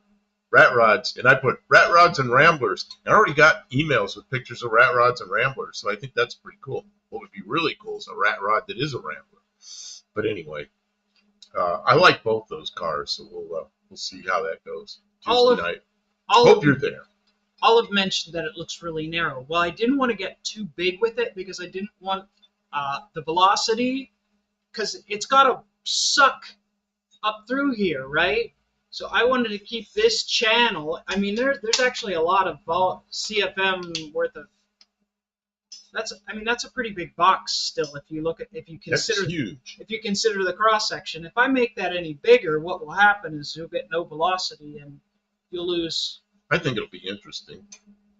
I mean, Sunday night Tony's live, I had to get rid of quite a few people. Really, wow. Really, Tony's a big streamer though, so people. Tony gets 200, 300, sometimes 400 people in there, and you get that many people, you get one that's. Did you see that Tony and Dr. Art were live tonight? Were you in that? Everything was overlapping, and we always watch John. Yeah. So, yeah, I was in John's live. Oh, Dean Stevenson, the 62 Mustang 2 show car had a Saab 6. Oh, yeah, the 63 V4, and the V6 was a 6-cylinder. You're covering that up. Tabo, go get to work. Time me out. What is this? Mexican. Oh, I'm supposed to be making my own content. Well, I hope Tony's live went well. I didn't get in. Actually, honestly, I was watching John some, but I fell asleep for John too because I was here tinkering in the shop. Well, I was watching John, and while I was doing that, I was making this thumbnail, trying to find a picture that worked well enough for a thumbnail for us tonight. So I put up the picture of the orange painted frame that's still out of the wash rack. And yeah, anyway. And I painted the frame to the. We haven't even showed anybody the frame to the. Oh, I did a short on it, Well, not everybody watches and shorts. it was on the. It's on the Thumbnail. thumbnail for this. Yeah. Oh, okay. Yeah, we painted that, but we didn't bring it in here yet because we got to do his car. You know, you didn't clean up for your car at all. I didn't clean up for my car. We got to get some. We have so much to do in We so are. little time. Well, the good news is you're back in the shop. I feel better. I'm not so. Yeah. I'm not as sick as I was the last few days. I was. Too much red meat. It's just I not. was. Well, It's too heavy. I'm old. Things sometimes don't work perfectly, and then I drag my ass for days. And yep. I'm so sorry you're getting bad weather. I hope it lets up quick. Oh, it's probably starting to cool off there. We had tornadoes last week up north. Oh, It there's was crazy. a bad one northeast of here. There was a bad one, just took a whole town out, made a mess. It's on the ground for like an hour and 15 minutes. That's crazy. Buddy says our frame looks like a pumpkin. It's better than looking like a banana. She said she wanted it painted so it shows up good in the videos. Yeah, it's got Which to pop in videos. But it's nobody's going to see it once we build the body, unless you jack it up and slide underneath it. So that's okay. It looks nice and clean. I kind of like it. You know what I want to order? Maybe you can look up to see if they're available. The boots for the rack and pinion. Yeah, somebody has them. Because then you know what? Right now, that's the worst thing on that car. Is those boots are all terrible. Expensive. You know what? No, I've got enough money into the car. I got to get 2 motor mounts. That's $20, and that's it. And I'll buy nothing else until we get the car put together. Tell me how much those boots are. We can put them on later. It won't bother nothing to put it on later. You'll be able to reach. They're accessible. I'm not worried about anything that we'll be able to get to later. They're still waiting to plan. Okay, what is That's awful. What is BNR saying? It's mainly about getting air intake runners and intake ports to make turns necessary to reach the backside of the intake valves. Well, I'm not sure what all that means. He's talking about the manifold design. Mm-hmm. So the lower intake of the original one that's on the engine should already sort of do that. So this is just, an extension of that horn. So I just want to have velocity to get to that, and then the design of the engine should continue to be the same as far as where it goes. But if a car farmer wants to know if you painted the bottom, what I did notice is didn't. The inside of the frame rails, the C channels, she painted all in there. No, I didn't know you did. Yeah. I didn't know you didn't paint the bottom. It's not perfect.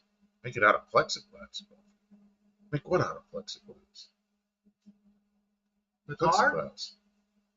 Make the car out of plexiglass? It'll be like the Wonder Woman, like the invisible jet. Make it all out of plexiglass. Like a visible V8. You see the pistons all going up and down. So, yeah, it sounds like they plant down there. They have winter crops. How cold does it get in the winter there? See, I'm so not familiar with Australia. It's a full-on continent. It depends on where you're at. Well, he's in the southern part, which I would think would be the cooler part. Yeah, you would think. It's probably dry. It's still further north, but still closer to the equator than most of the U.S. So maybe it's cheddar sour cream ruffles color. Maybe it is straight bullet. Maybe it is. Maybe we'll get an endorsement. We can build an aluminum ruffles car. We better hope it's not ruffles. If we get an accident, that aluminum is going to crumple like ruffles. Can't get an accident in that car. That car really isn't going to get driven much. We'll take it to a local car show. It's for fun. It's conceptual. Take it. Hey, you shouldn't crash airplanes either. It's going to end badly. So. Yeah. Oh God, airplane crashes. Yeah. Without a flow bench, you have to imagine how the air is going to make the turns and maintain CFM. Simply grind and bend. Yeah. Well, and this isn't a scientific thing. It's like make this thing drive around the property. Well, It's yeah, like, that's the thing. That's the you other know, we're thing. not going to run it on a dyno and try to squeeze every Right, last right. power out of it. This engine should make what 130 horsepower or something like that. And if it only makes 100, it'll still be lots of fun for You'll tooling around. still drive around the property four-wheel drive. But I still do want to have some throttle response at low RPM and stuff like that. So I don't want to completely butcher it, but I don't know. I'm going to learn something. If it's good, we'll learn something. If it's bad, That's what she always we'll learn says. something. If you do something good, it's good content. If something goes wrong, it's good content. See, That's sometimes what she always better. says. That's what she always But says. if you don't do nothing, it's not content. I mean, we can bench race all day, but until I start fabricating stuff. The other thing is if I fabricate it, you guys can tell me what I did wrong and how I should have done it better. Because it's always easier to criticize other people's work. Tavo says, yes, they usually plant in mid-April, which would be like, what's the reciprocal of that for us? Mid-April. Wet weather keeps them watered and harvest in spring. Just a huge dust bowl at the moment. So yeah, they're a wintertime. Oh, I see. Wintertime for them, which of course is summer up here. Buddy Carpana says it's 40 degrees in Massachusetts. That's cold. Dean Stevens said we had a great moderator on Ford 6 called Super Mag. He was the town sheriff. Barrows knows. Really, it's great to have moderators who do their jobs with class and a hair trigger. Sometimes it's funny to see moderators Well, that's how drop the boom on people. Dakota's timeout got his name.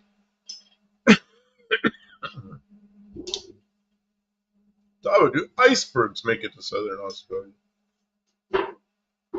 Frost come here on May or June, then seed germinates properly, grows through October, ready for harvest. See, that's more like Arizona, because where I was in Arizona, it was like year round. They just had different crops, different times of the year. Summertime's pretty rough, you know, because it's 115, 120 degrees Fahrenheit all summer. But in the wintertime, it's, 50 degrees at night, 70, 75, 80 during the day. Buddy Carafana says trial and error is the best way to learn. No, that's not necessarily true.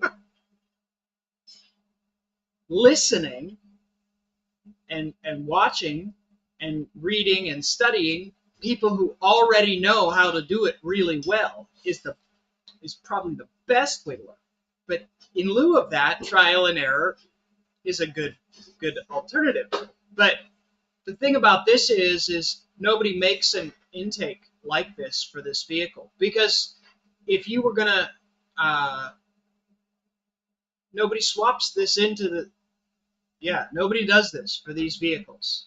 The Bronco 2s, if anything, maybe they did like a V8 swap, put the whole drivetrain out of like a full size Ford in them or something like that, or put the 4-liter engine in and swap out the computer. Nobody does a carburetor setup for this engine ever. There's nothing you can buy commercially or anything, so it's straight fabrication.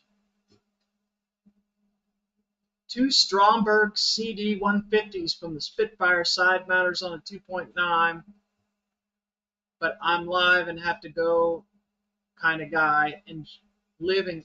You know what? I was looking at the Strombergs, and I was really considering that. I was, because I wouldn't have to scoop down. It would just go on the side of that jobby. But they're about $200, and I was already sort of. I put in the work and did it. Mexican Spec says 77 degrees right now here at 9:20 p.m. That's very similar. Is it? I think it's wetter where you are than it is where I was in Arizona, because that section right there of southwest Arizona, northern part of Mexico, northern part of Baja California, it's very dry right there. Might even be warmer. I don't know. This time of year, it's probably very close. Mexican Spec wants to know if my ultimate goal for the Bronco 2 is a Godzilla swap. What's a Godzilla motor? I'm not sure. Is that must be a big Ford motor? To me, No, the Bronco is going to be. It's not the most perfect vehicle. It's had a rough life. the Bronco is really rough. So Yeah. she's going to drive. It's a vehicle we can probably pull stuff out. 4-wheel drive, so you can pull stuff out of the mud on the property and drive it around. And It's they're narrow and they're tall. I'm afraid she's going to flip the thing over. small enough that I can put it on a trailer and pull it around to take it someplace. So I don't care if it's ever like road worthy. Yeah, oh, Buff drives his car without carburetors. Yeah, don't take my carburetors. Yeah, but what was I saying? Oh, it's small enough that I can fit it on a trailer, right? So that was because I keep seeing like right now the car market is like kind of soft, and I look around and I see, oh, there's a truck. I could just buy a full size 4-wheel drive truck. I could get one for a reasonable price, Like my son did. But no, not a new one, like a really used He one. paid over As a 60 toy. grand. Over 60 grand for a truck. It's a nice truck. It's a really nice He'll truck. get lots. But and you know lots what? of He use doesn't. out of I it. don't think he's ever kept a car more than 2 years. He's not going to So, take it off road either. No, it's a really nice car to drive. We can crowdfund you to. No, you're not going to, Dean. Cut it out.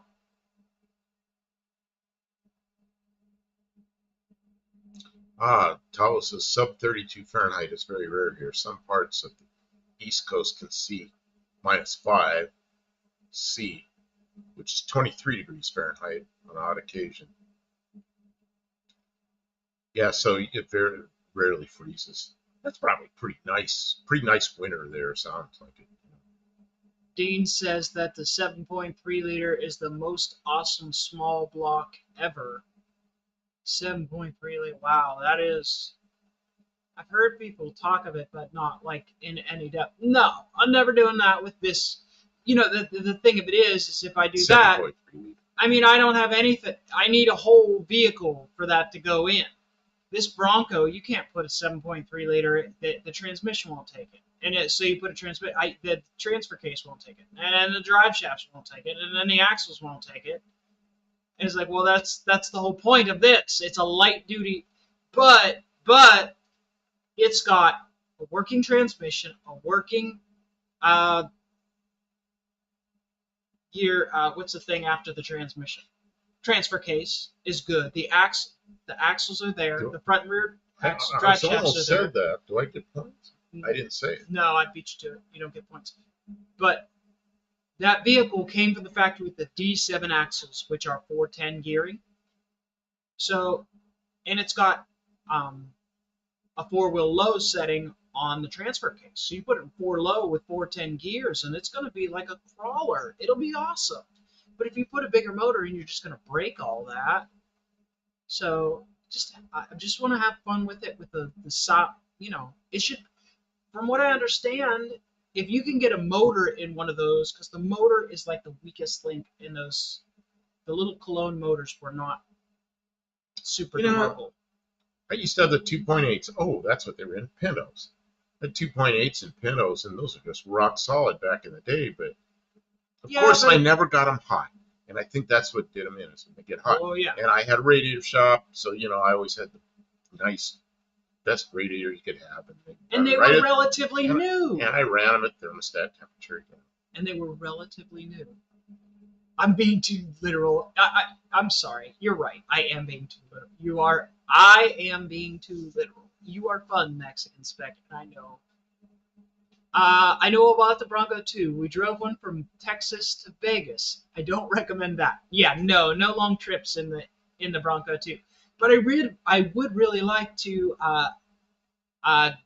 maybe hang out with one of the Jeep clubs. We're in Tennessee. There's some Jeep clubs. And so I want to make some friends in the Jeep club and maybe take it to some off-road events, take it on some light off-road trails. I've got to take you to the Arizona desert. You know what'll happen? You'll fall in love with that place because there's a lot of off-road. it sounds like really neat. But That's it's like too far for you. I know. like honestly, like the lure of drag racing does not pull me in.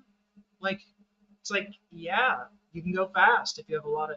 You need to answer the last one. Hippie Long says your 66 is your everyday driver, right? Yes, I have been putting miles on the 66. She went to the doctor's appointment way out, like somewhere pretty I've good taken distance. it out.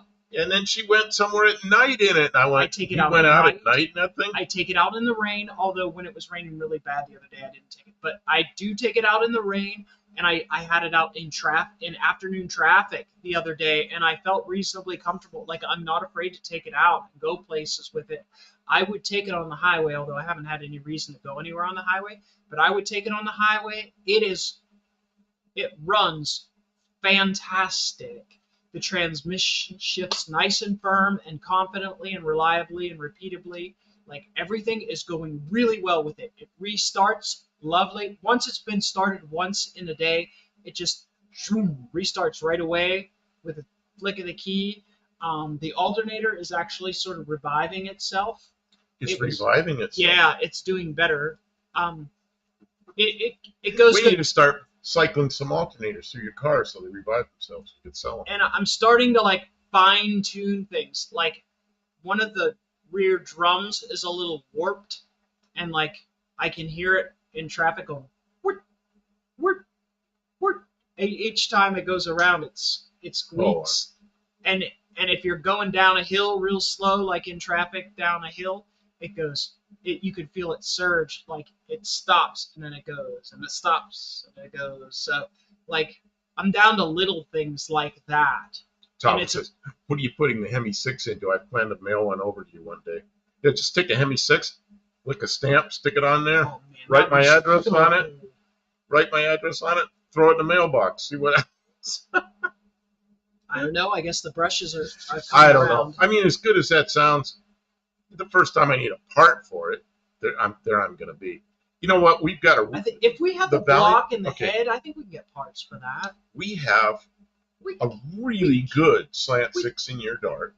We have a pretty darn good slant 6, much looser, but a new slant 6. But it's got a little bit of an RV cam in it. In my, and it's got a Super 6 in it. Your Valiant's a good running motor. Yeah, it's just much looser. Yours is. It's a little bit like looser. Yours is like a. It's tight, yeah. It's like a new engine. Mine is like a race engine. It's a fresh reman, yeah. So, but we got both 2 new engines. That's the craziest thing is we have 2 old Mopars with remanufactured slant 6s in them. Well, one's a rebuild, one's a reman. The brake drum is out of round. Yeah, it seems like it B&R, which is weird because it looks new. Last time I had a tire off, they look pretty new, but it's fine. But yeah, Hippie Long, all that work has finally come to fruition, and we are now finally getting to enjoy the car a little bit. And I'd like to get a windshield in it because the windshield is hazed real bad. Needs a windshield. Yeah, it's like between there's 2 sheets. And you can get the rubber for that. So you can get the rubber, and you can buy new glass. I should do that. I've been being cheap. Well, we dropped a little bit of money on a parts car, and then I dropped a couple $100 on parts for the Spitfire frame and suspension and stuff, and I need a little bit of time to recuperate from all those expenditures, Trying to do 3-4 projects at once, that's the other thing about the carburetors. Who was telling me, just buy the side draft carburetors? It's like, I have any money. I got welding gas, though. The Barrows is talking about sand dragging, the best of both worlds. I grew up on the St. Anthony sand dunes here in Idaho. Man, it just 10K acres. Just west of Yuma, Arizona. There's all these dunes, sand dunes, and you go out there in the wintertime, which is the good time of the year there, and those hills are just, sand dunes are just covered with sand rails and stuff, and it events out there every weekend, and it's really something. It's a pretty interesting place. You'd enjoy it out there, I think.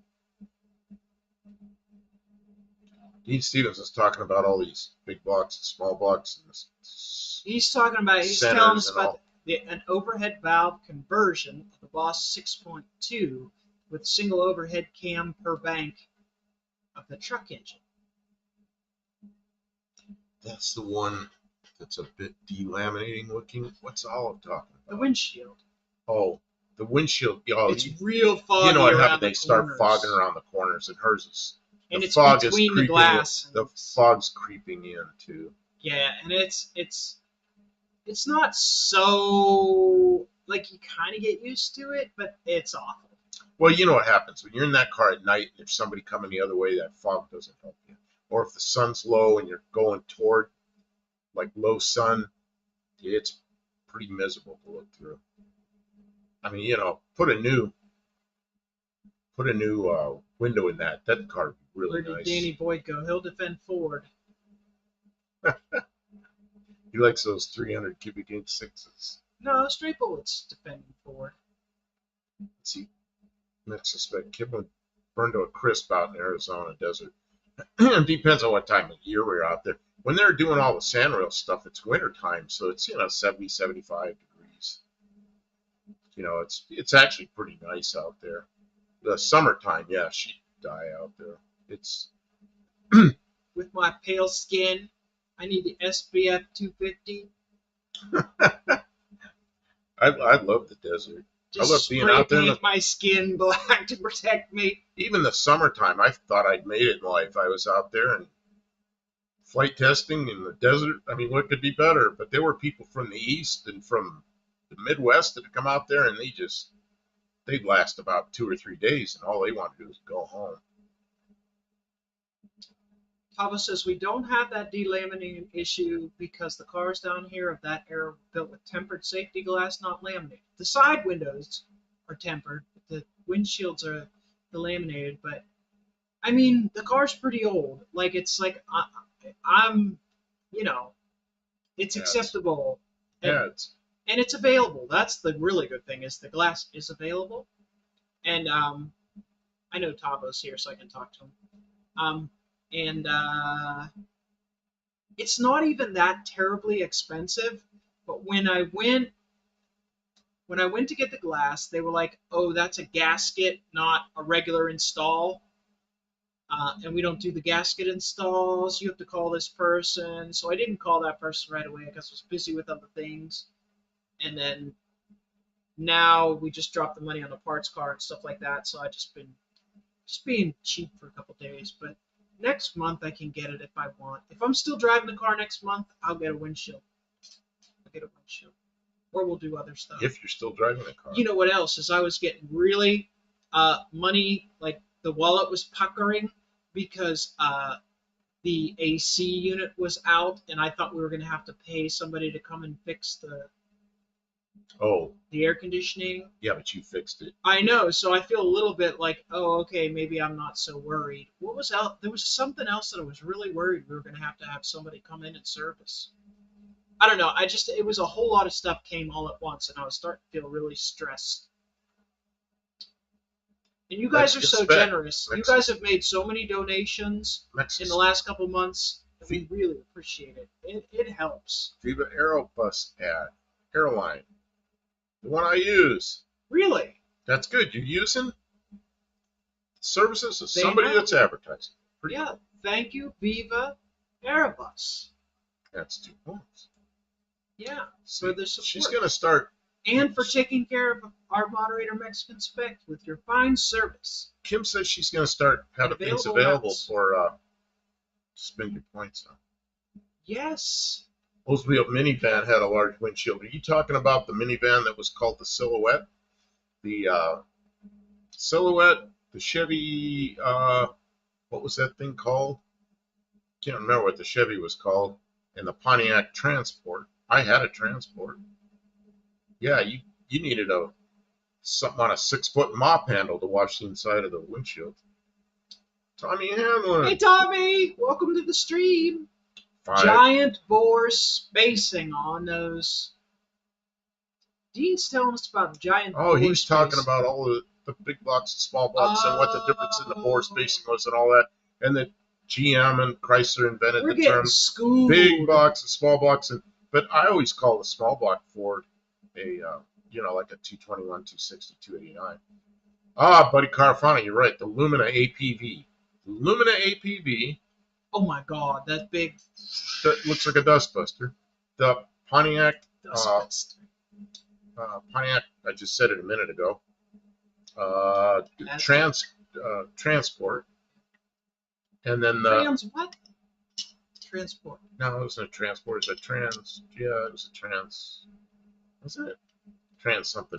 But the early ones looked like the Chevy, where they went out to a point, and then the last couple of years of those Pontiacs, they kind of looked like a Grand Prix up front. They kind of stubbed the nose off a little bit, and I had one of those. I really liked the looks of that thing, but it was a little weird when I first had it because the windshield was so far out in front of you. But I got used to it. I like driving that thing. But mine was kind of a piece of junk. I bought mine. It was a repo, and you know how repos are. Somebody didn't take care of it. It's not irrelevant, Dean. It's What's part that? of the equation.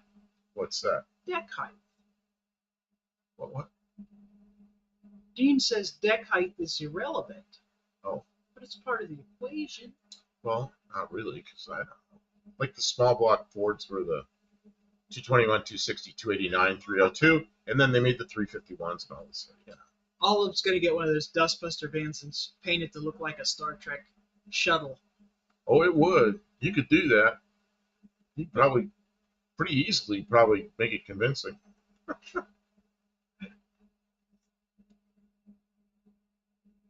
Yeah, Dean, the 400 is still a small buck, but what's weird about it is somewhere in there, I don't know if they did it right away, but they use the same bell housing bolt pattern as the big block. It's like, yeah, Ford, why'd you do this? So I guess Hippie I don't know. Long. Not all of those auto glass shops are like shops. There's several people who are like mobile, and so they like list a location, but it's just an address, and they only like show up where you are and do installs. And not all of those people do installs on gasketed type uh, Yeah, they want to glue the stuff in like the new vehicles. cars. In a lot of these places, when you tell them it's a 66, they want to see the car before they'll agree to work on it. And they won't quote you a price.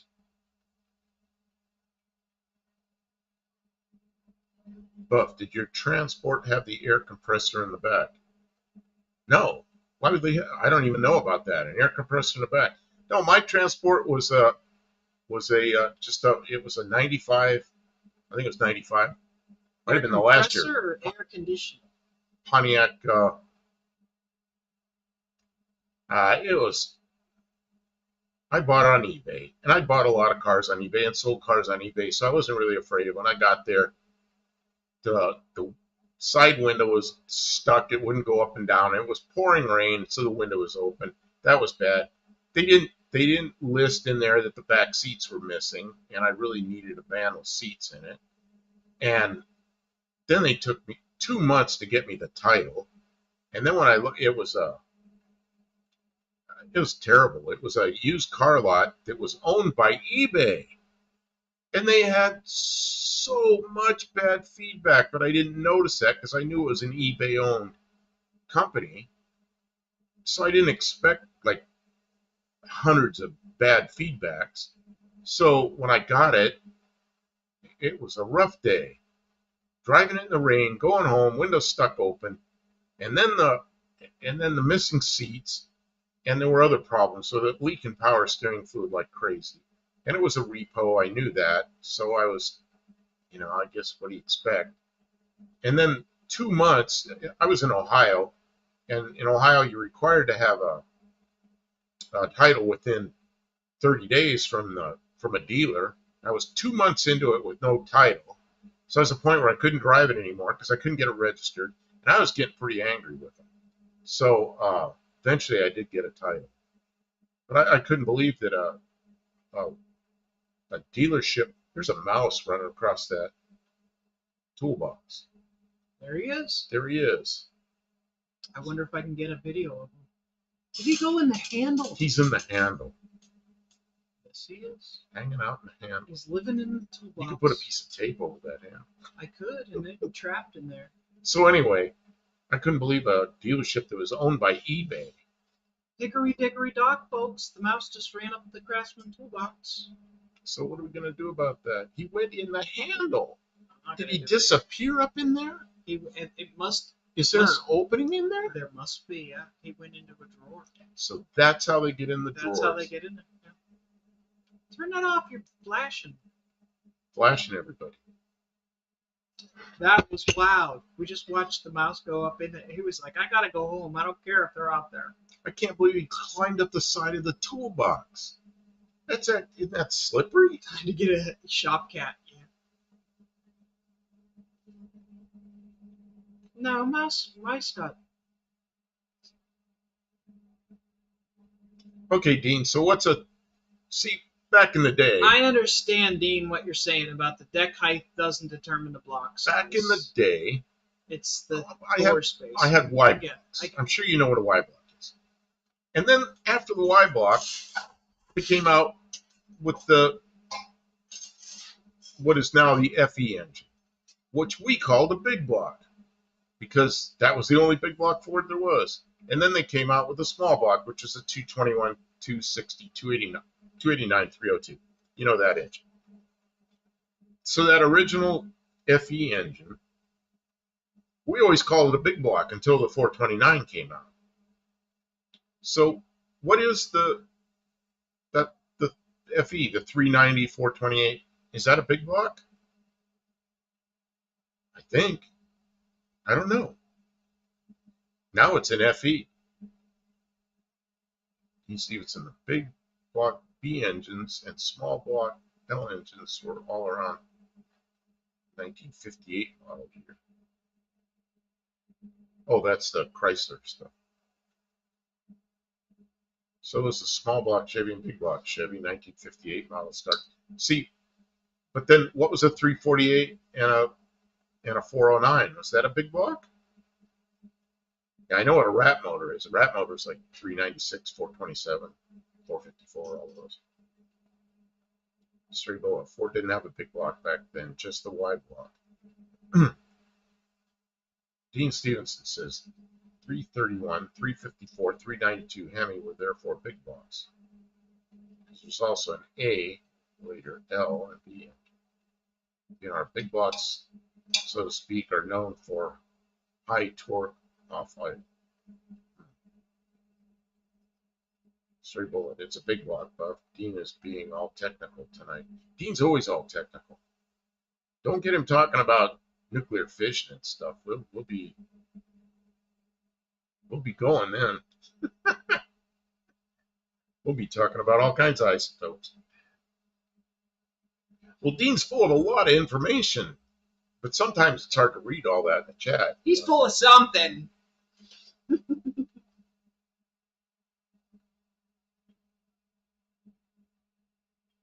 So yeah, we used to call the FEs big blocks because that's all there was. And I made a lot of 390s into 406s because it was easy. 80,000 4. Yeah, magic. You had a 406. Although it had a cast crank instead of a forged crank, but that's all right. It's 406 cubic inches.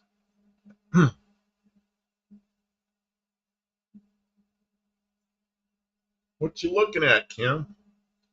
Yeah, Dean is bored. Hasn't been on Richard Holdner's lately with me. You know, I haven't been on Richard Holdner's lately. You know what I've been watching is Engine Masters, because I didn't see all of them when they were on Motor Trend. Now they're on YouTube. The reruns are on YouTube, so I'm watching a few of them. Dean Stevenson. They had a big block V8 in 1952, 4.63 bore spacing Lincoln V8. Yeah, that was like a Lincoln Y block.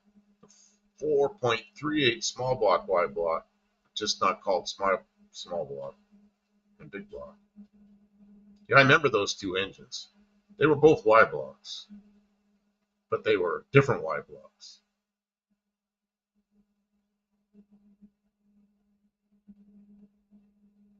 I watched some guy do a video on the Kaiser one of the big Kaisers. He's calling it a Kaiser. What? This is a Kaiser, and he's walking around. This is a Kaiser Dragon, and he's showing it all some video. So I went to leave a comment to let him know how to pronounce it, and he had the comment shut off. So it's like, okay, Comment, shut up. Kaiser, showing off his Kaiser. What a bozo. Do you see what 250 has 9? Oh my God, here we go at Tech Heights. 200 has 7.808. They don't call the 250 a big block too big. No, no. Excuse me. Oh yeah, and then I forgot about that. Barrows brings up Ford did have a big block in the 50s, early 60s, but it was the MEL. Yeah, of course, the 430. What they have? What was the 300 something? And the 430 and the 462.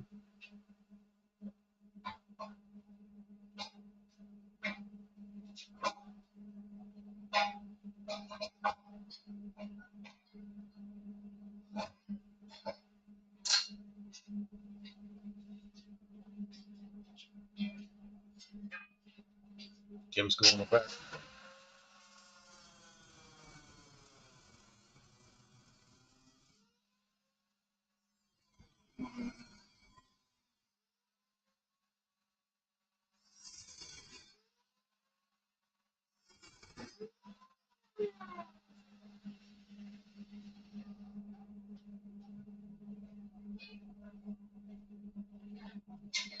Okay, Dean says same 4.63 inch bore spacings as the FE for 1958, called big block. Okay, same bore spacing as what? 4 point. I can't go back and read all these different dimensions. Oh, it says time for her to hit the rack. Yeah, too many dimensions. Arrows. The MELs are completely different than the Y blocks, though. They have started. They have standard intake ports and max switch combustion chamber. Yeah, you know the one that everybody knows is a Y block, which is like 272, 292, 312. That had a really weird set of intake ports in the heads. They were stacked on top of each other. First time I pulled an intake manifold off one of those, it's like I couldn't believe it. There's no way you can get this off the top of your head, Dean. Stop it. I bet Dean did memorize all this stuff.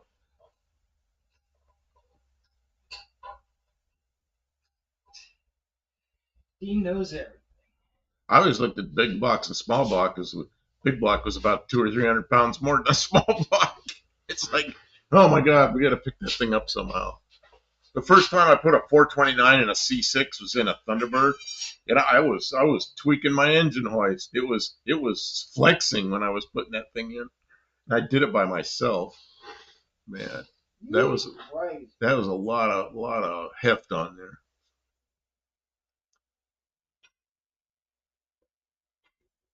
Dean Stevenson, unless you think 351M or 400, 351M or 400 is a big block. No, they're not.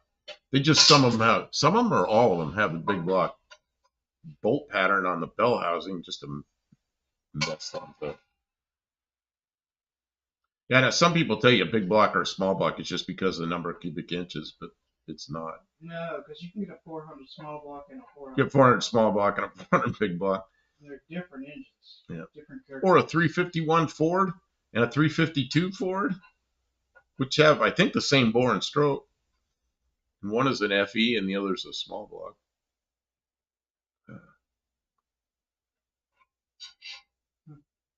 Cool stuff. Barrow says, Dean Stevens, here they call the 335 series middle blocks. See, I haven't heard that either, but it's nicknames, nothing official. Yeah, the 335 is the 351M 400, I think. And then the 385 is the 429 460. Wasn't there an industrial engine that was smaller, 385? Maybe it was 385 inches. It was like a 429, but it was smaller cubic inch. I think it was some kind of an industrial engine. I think. I'm not sure.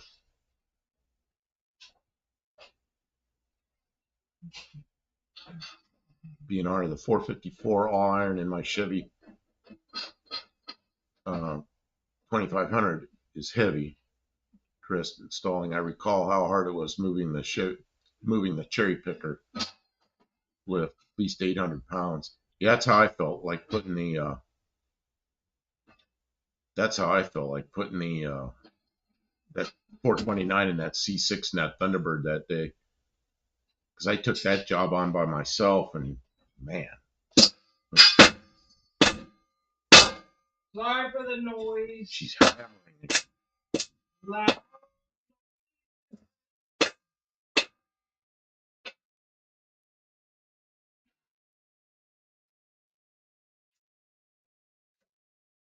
Stray bullet. I judge them all by the size of the block. One is big, one is small. It's no more complicated. I'd still call a 351M or a 400 a small block. That's a derivative of.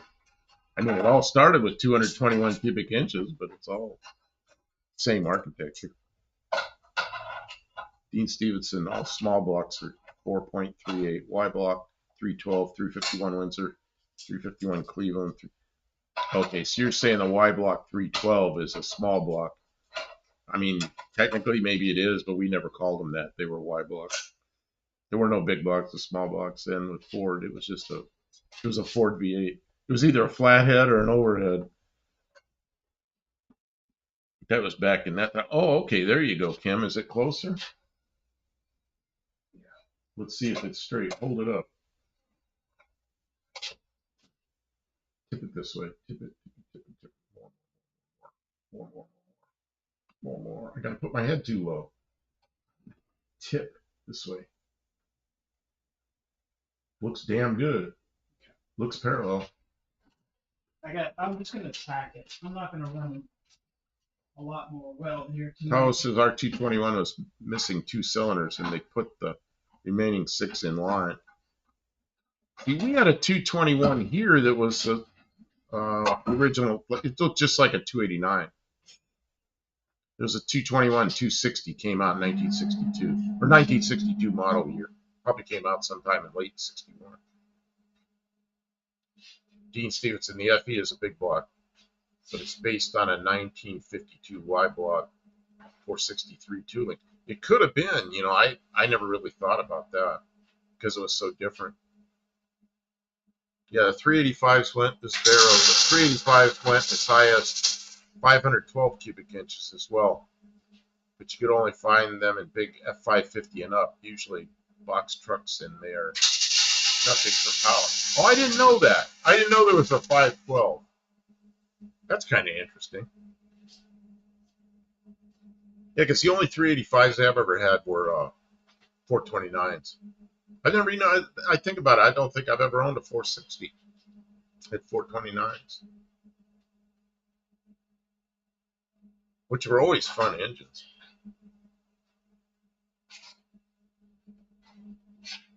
Well, what can I do a short about tonight?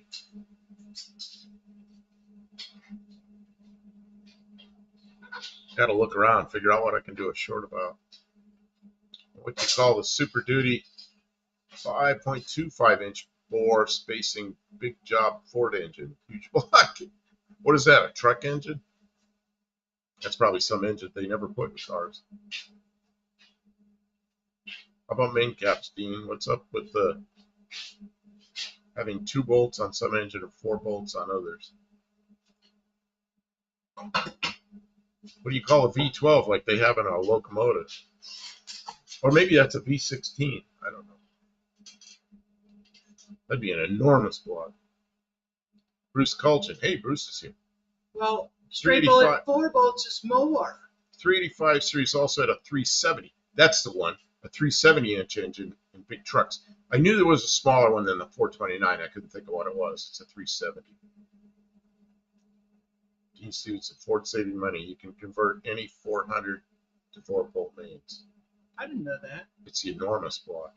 I had a friend that had a 327 Chevy, and he'd buy aftermarket some aftermarket caps, and it had 2 bolts went down like this, and the other 2 bolts went into the block at quite a steep angle, and he made 4 bolt main 327s. Cross bolted, yeah. Well, they weren't cross bolted; they were. Cross. They were. 2 of the bolts went down like this, and 2 bolts went out like this. Yeah. They went down and then out, so they went deeper into the webs because the web probably wasn't big enough to put a bolt in. You know? Wow, you're really pounding an engine if you bust a main cap, a main bolt. Wow, you're really running them hard. Ford doesn't need 4 bolts to be strong.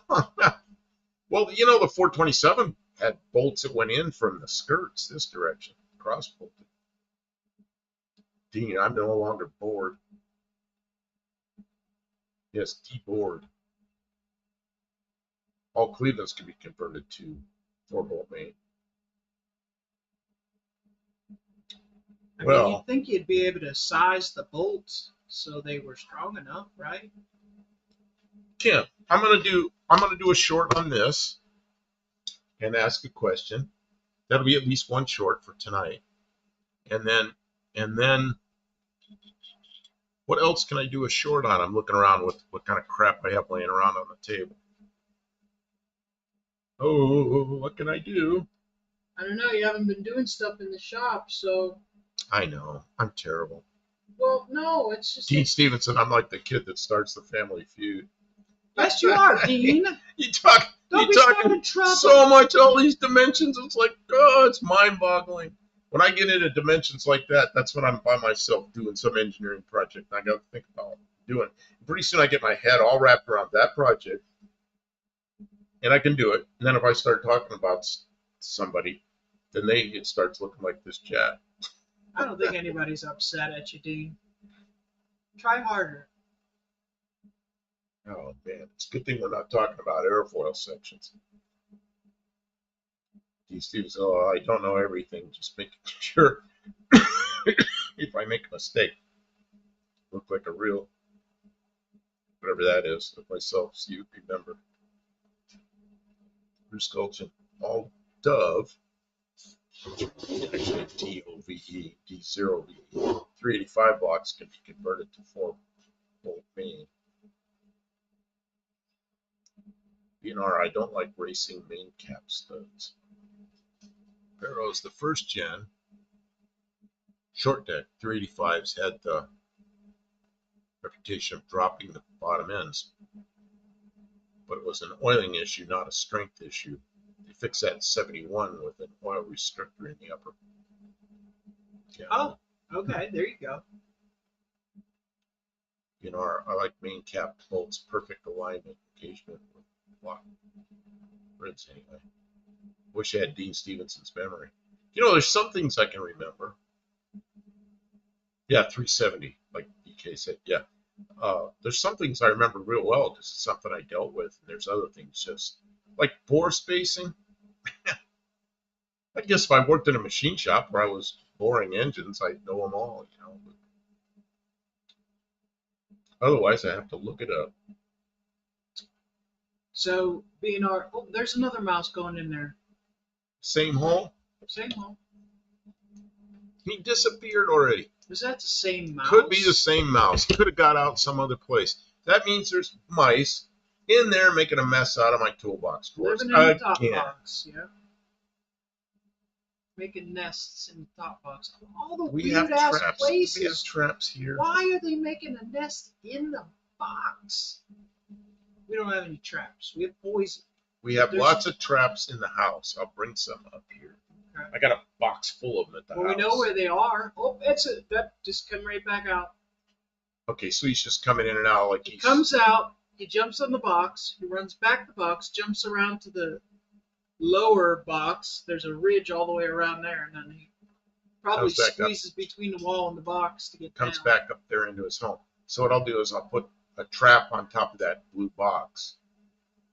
I've been seeing that. Some nice piece of something they like. What did I put on there?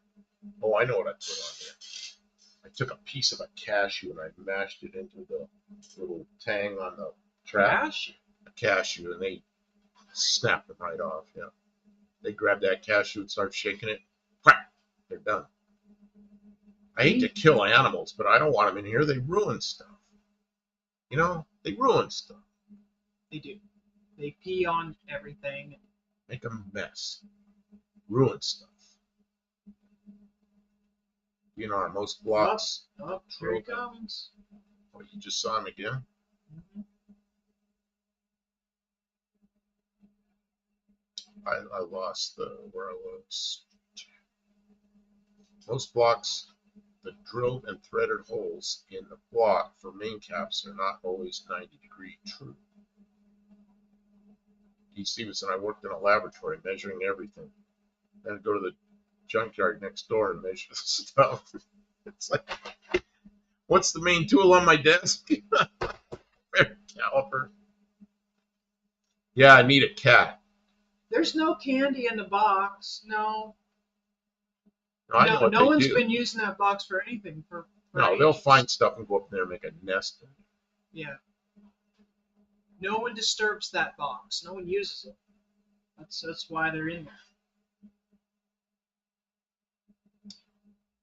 I don't know. Mice. You know, if they're in a cage, they're cute, but they're still stinky. But if they're just loose, man, they make a mess. And then they breed. Really ruin stuff.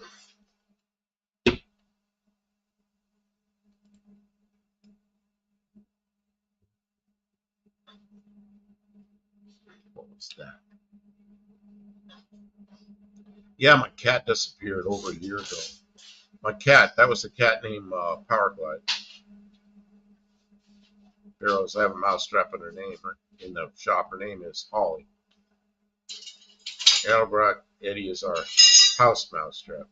Yeah, mine was Powerglide, and she was just a volunteer. She showed up one day, and I felt bad for her and started feeding her, and it took me about 2 months to get her to the point where I could touch her, and then I just scratched around her neck every day before I fed her, and then it got so when I brought the food out, she'd reach up like this, so I'd scratch her neck a little bit, and then that was enough. That's all she wanted, and then she wanted her food. But she got so she'd follow us around the yard. She was pretty friendly, but something got her one day, I guess. Dean, I'd measure it in inches, centimeters, millimeters, thousands, then crank up the DI 1000 wild lights and measure it in EDM. That's for you, Kim. I don't. EDM. I named my shop cat Holly because no matter how good or how long she runs, she's always fat like a Holly. Yeah, mine somehow became Powerglide. It had something to do with, you all know Ari, he's a mod in here that shows up sometimes. Right? Ari DeBernia. Somehow that came up with a conversation. My cat ended up being Powerglide. That was funny. I thought Powerglide was a great name for a cat. Yeah. Well, Kim, I think Kim's had it. We've been here 3 hours. Have you had it, Kim? Yeah, it's just cleaning up a little bit, making use of the time. What is this? I know what you're using this for. You're using it for some kind of filter, but it was fish tank filter, but I used it to make a filter for I just wonder what it's supposed to be used for, but it's here. But I used it. It's been around for ages. I don't know why I still had it. Well, I had it. It came out of my stuff, but it's been around for ages. But I used it for the air filter for the blower. Have we mixed fuel for that yet? I mixed fuel for it, yeah. So it's got oil in it finally. Yeah, it doesn't run that good. I think maybe Did it get hurt without running oil? No, I think maybe. Oh, there's that mouse up on the shelf. Up on what shelf? Up behind the computer. Crawling all around this place. I don't know what they're looking for. Maybe bugs. Probably looking for something to eat. But not much in here for a mouse. No, there isn't. There's plenty of stuff to eat outside. They can get out real easy. Patrick Sullivan had a mastiff named Hemi.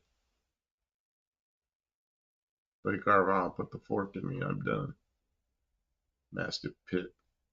Okay, Kim. Yeah, thanks guys for hanging out with us. Everybody who's still here gets 3 points. Only 17 people here now. Yeah, we 17's a lot of people. If you stayed till the end, you deserve a and it's great to be in the shop with you guys because we have not been doing shop lives. I don't know why. because I was sick. Um, and I have been bouncing from project to project to project. It doesn't make good long form content, so I've just kind of been waiting until I get to like more of a stopping point, and then we'll make a video about the progress when we put like a day in on something. Um, So, uh, so Tommy Hanlon says, very handy having filter material around, store it in a bag. I'm going to take this home, put it in a Ziploc. Good idea. yeah, well, I'm done using it for right now. So yes, that's a great idea. Um, I forget what I was talking about. I'm sorry I interrupted because I saw that and I thought I'm going to do it. Okay, I'm going to say goodnight. Kim, you going to say goodnight? Yeah. Thanks, everybody.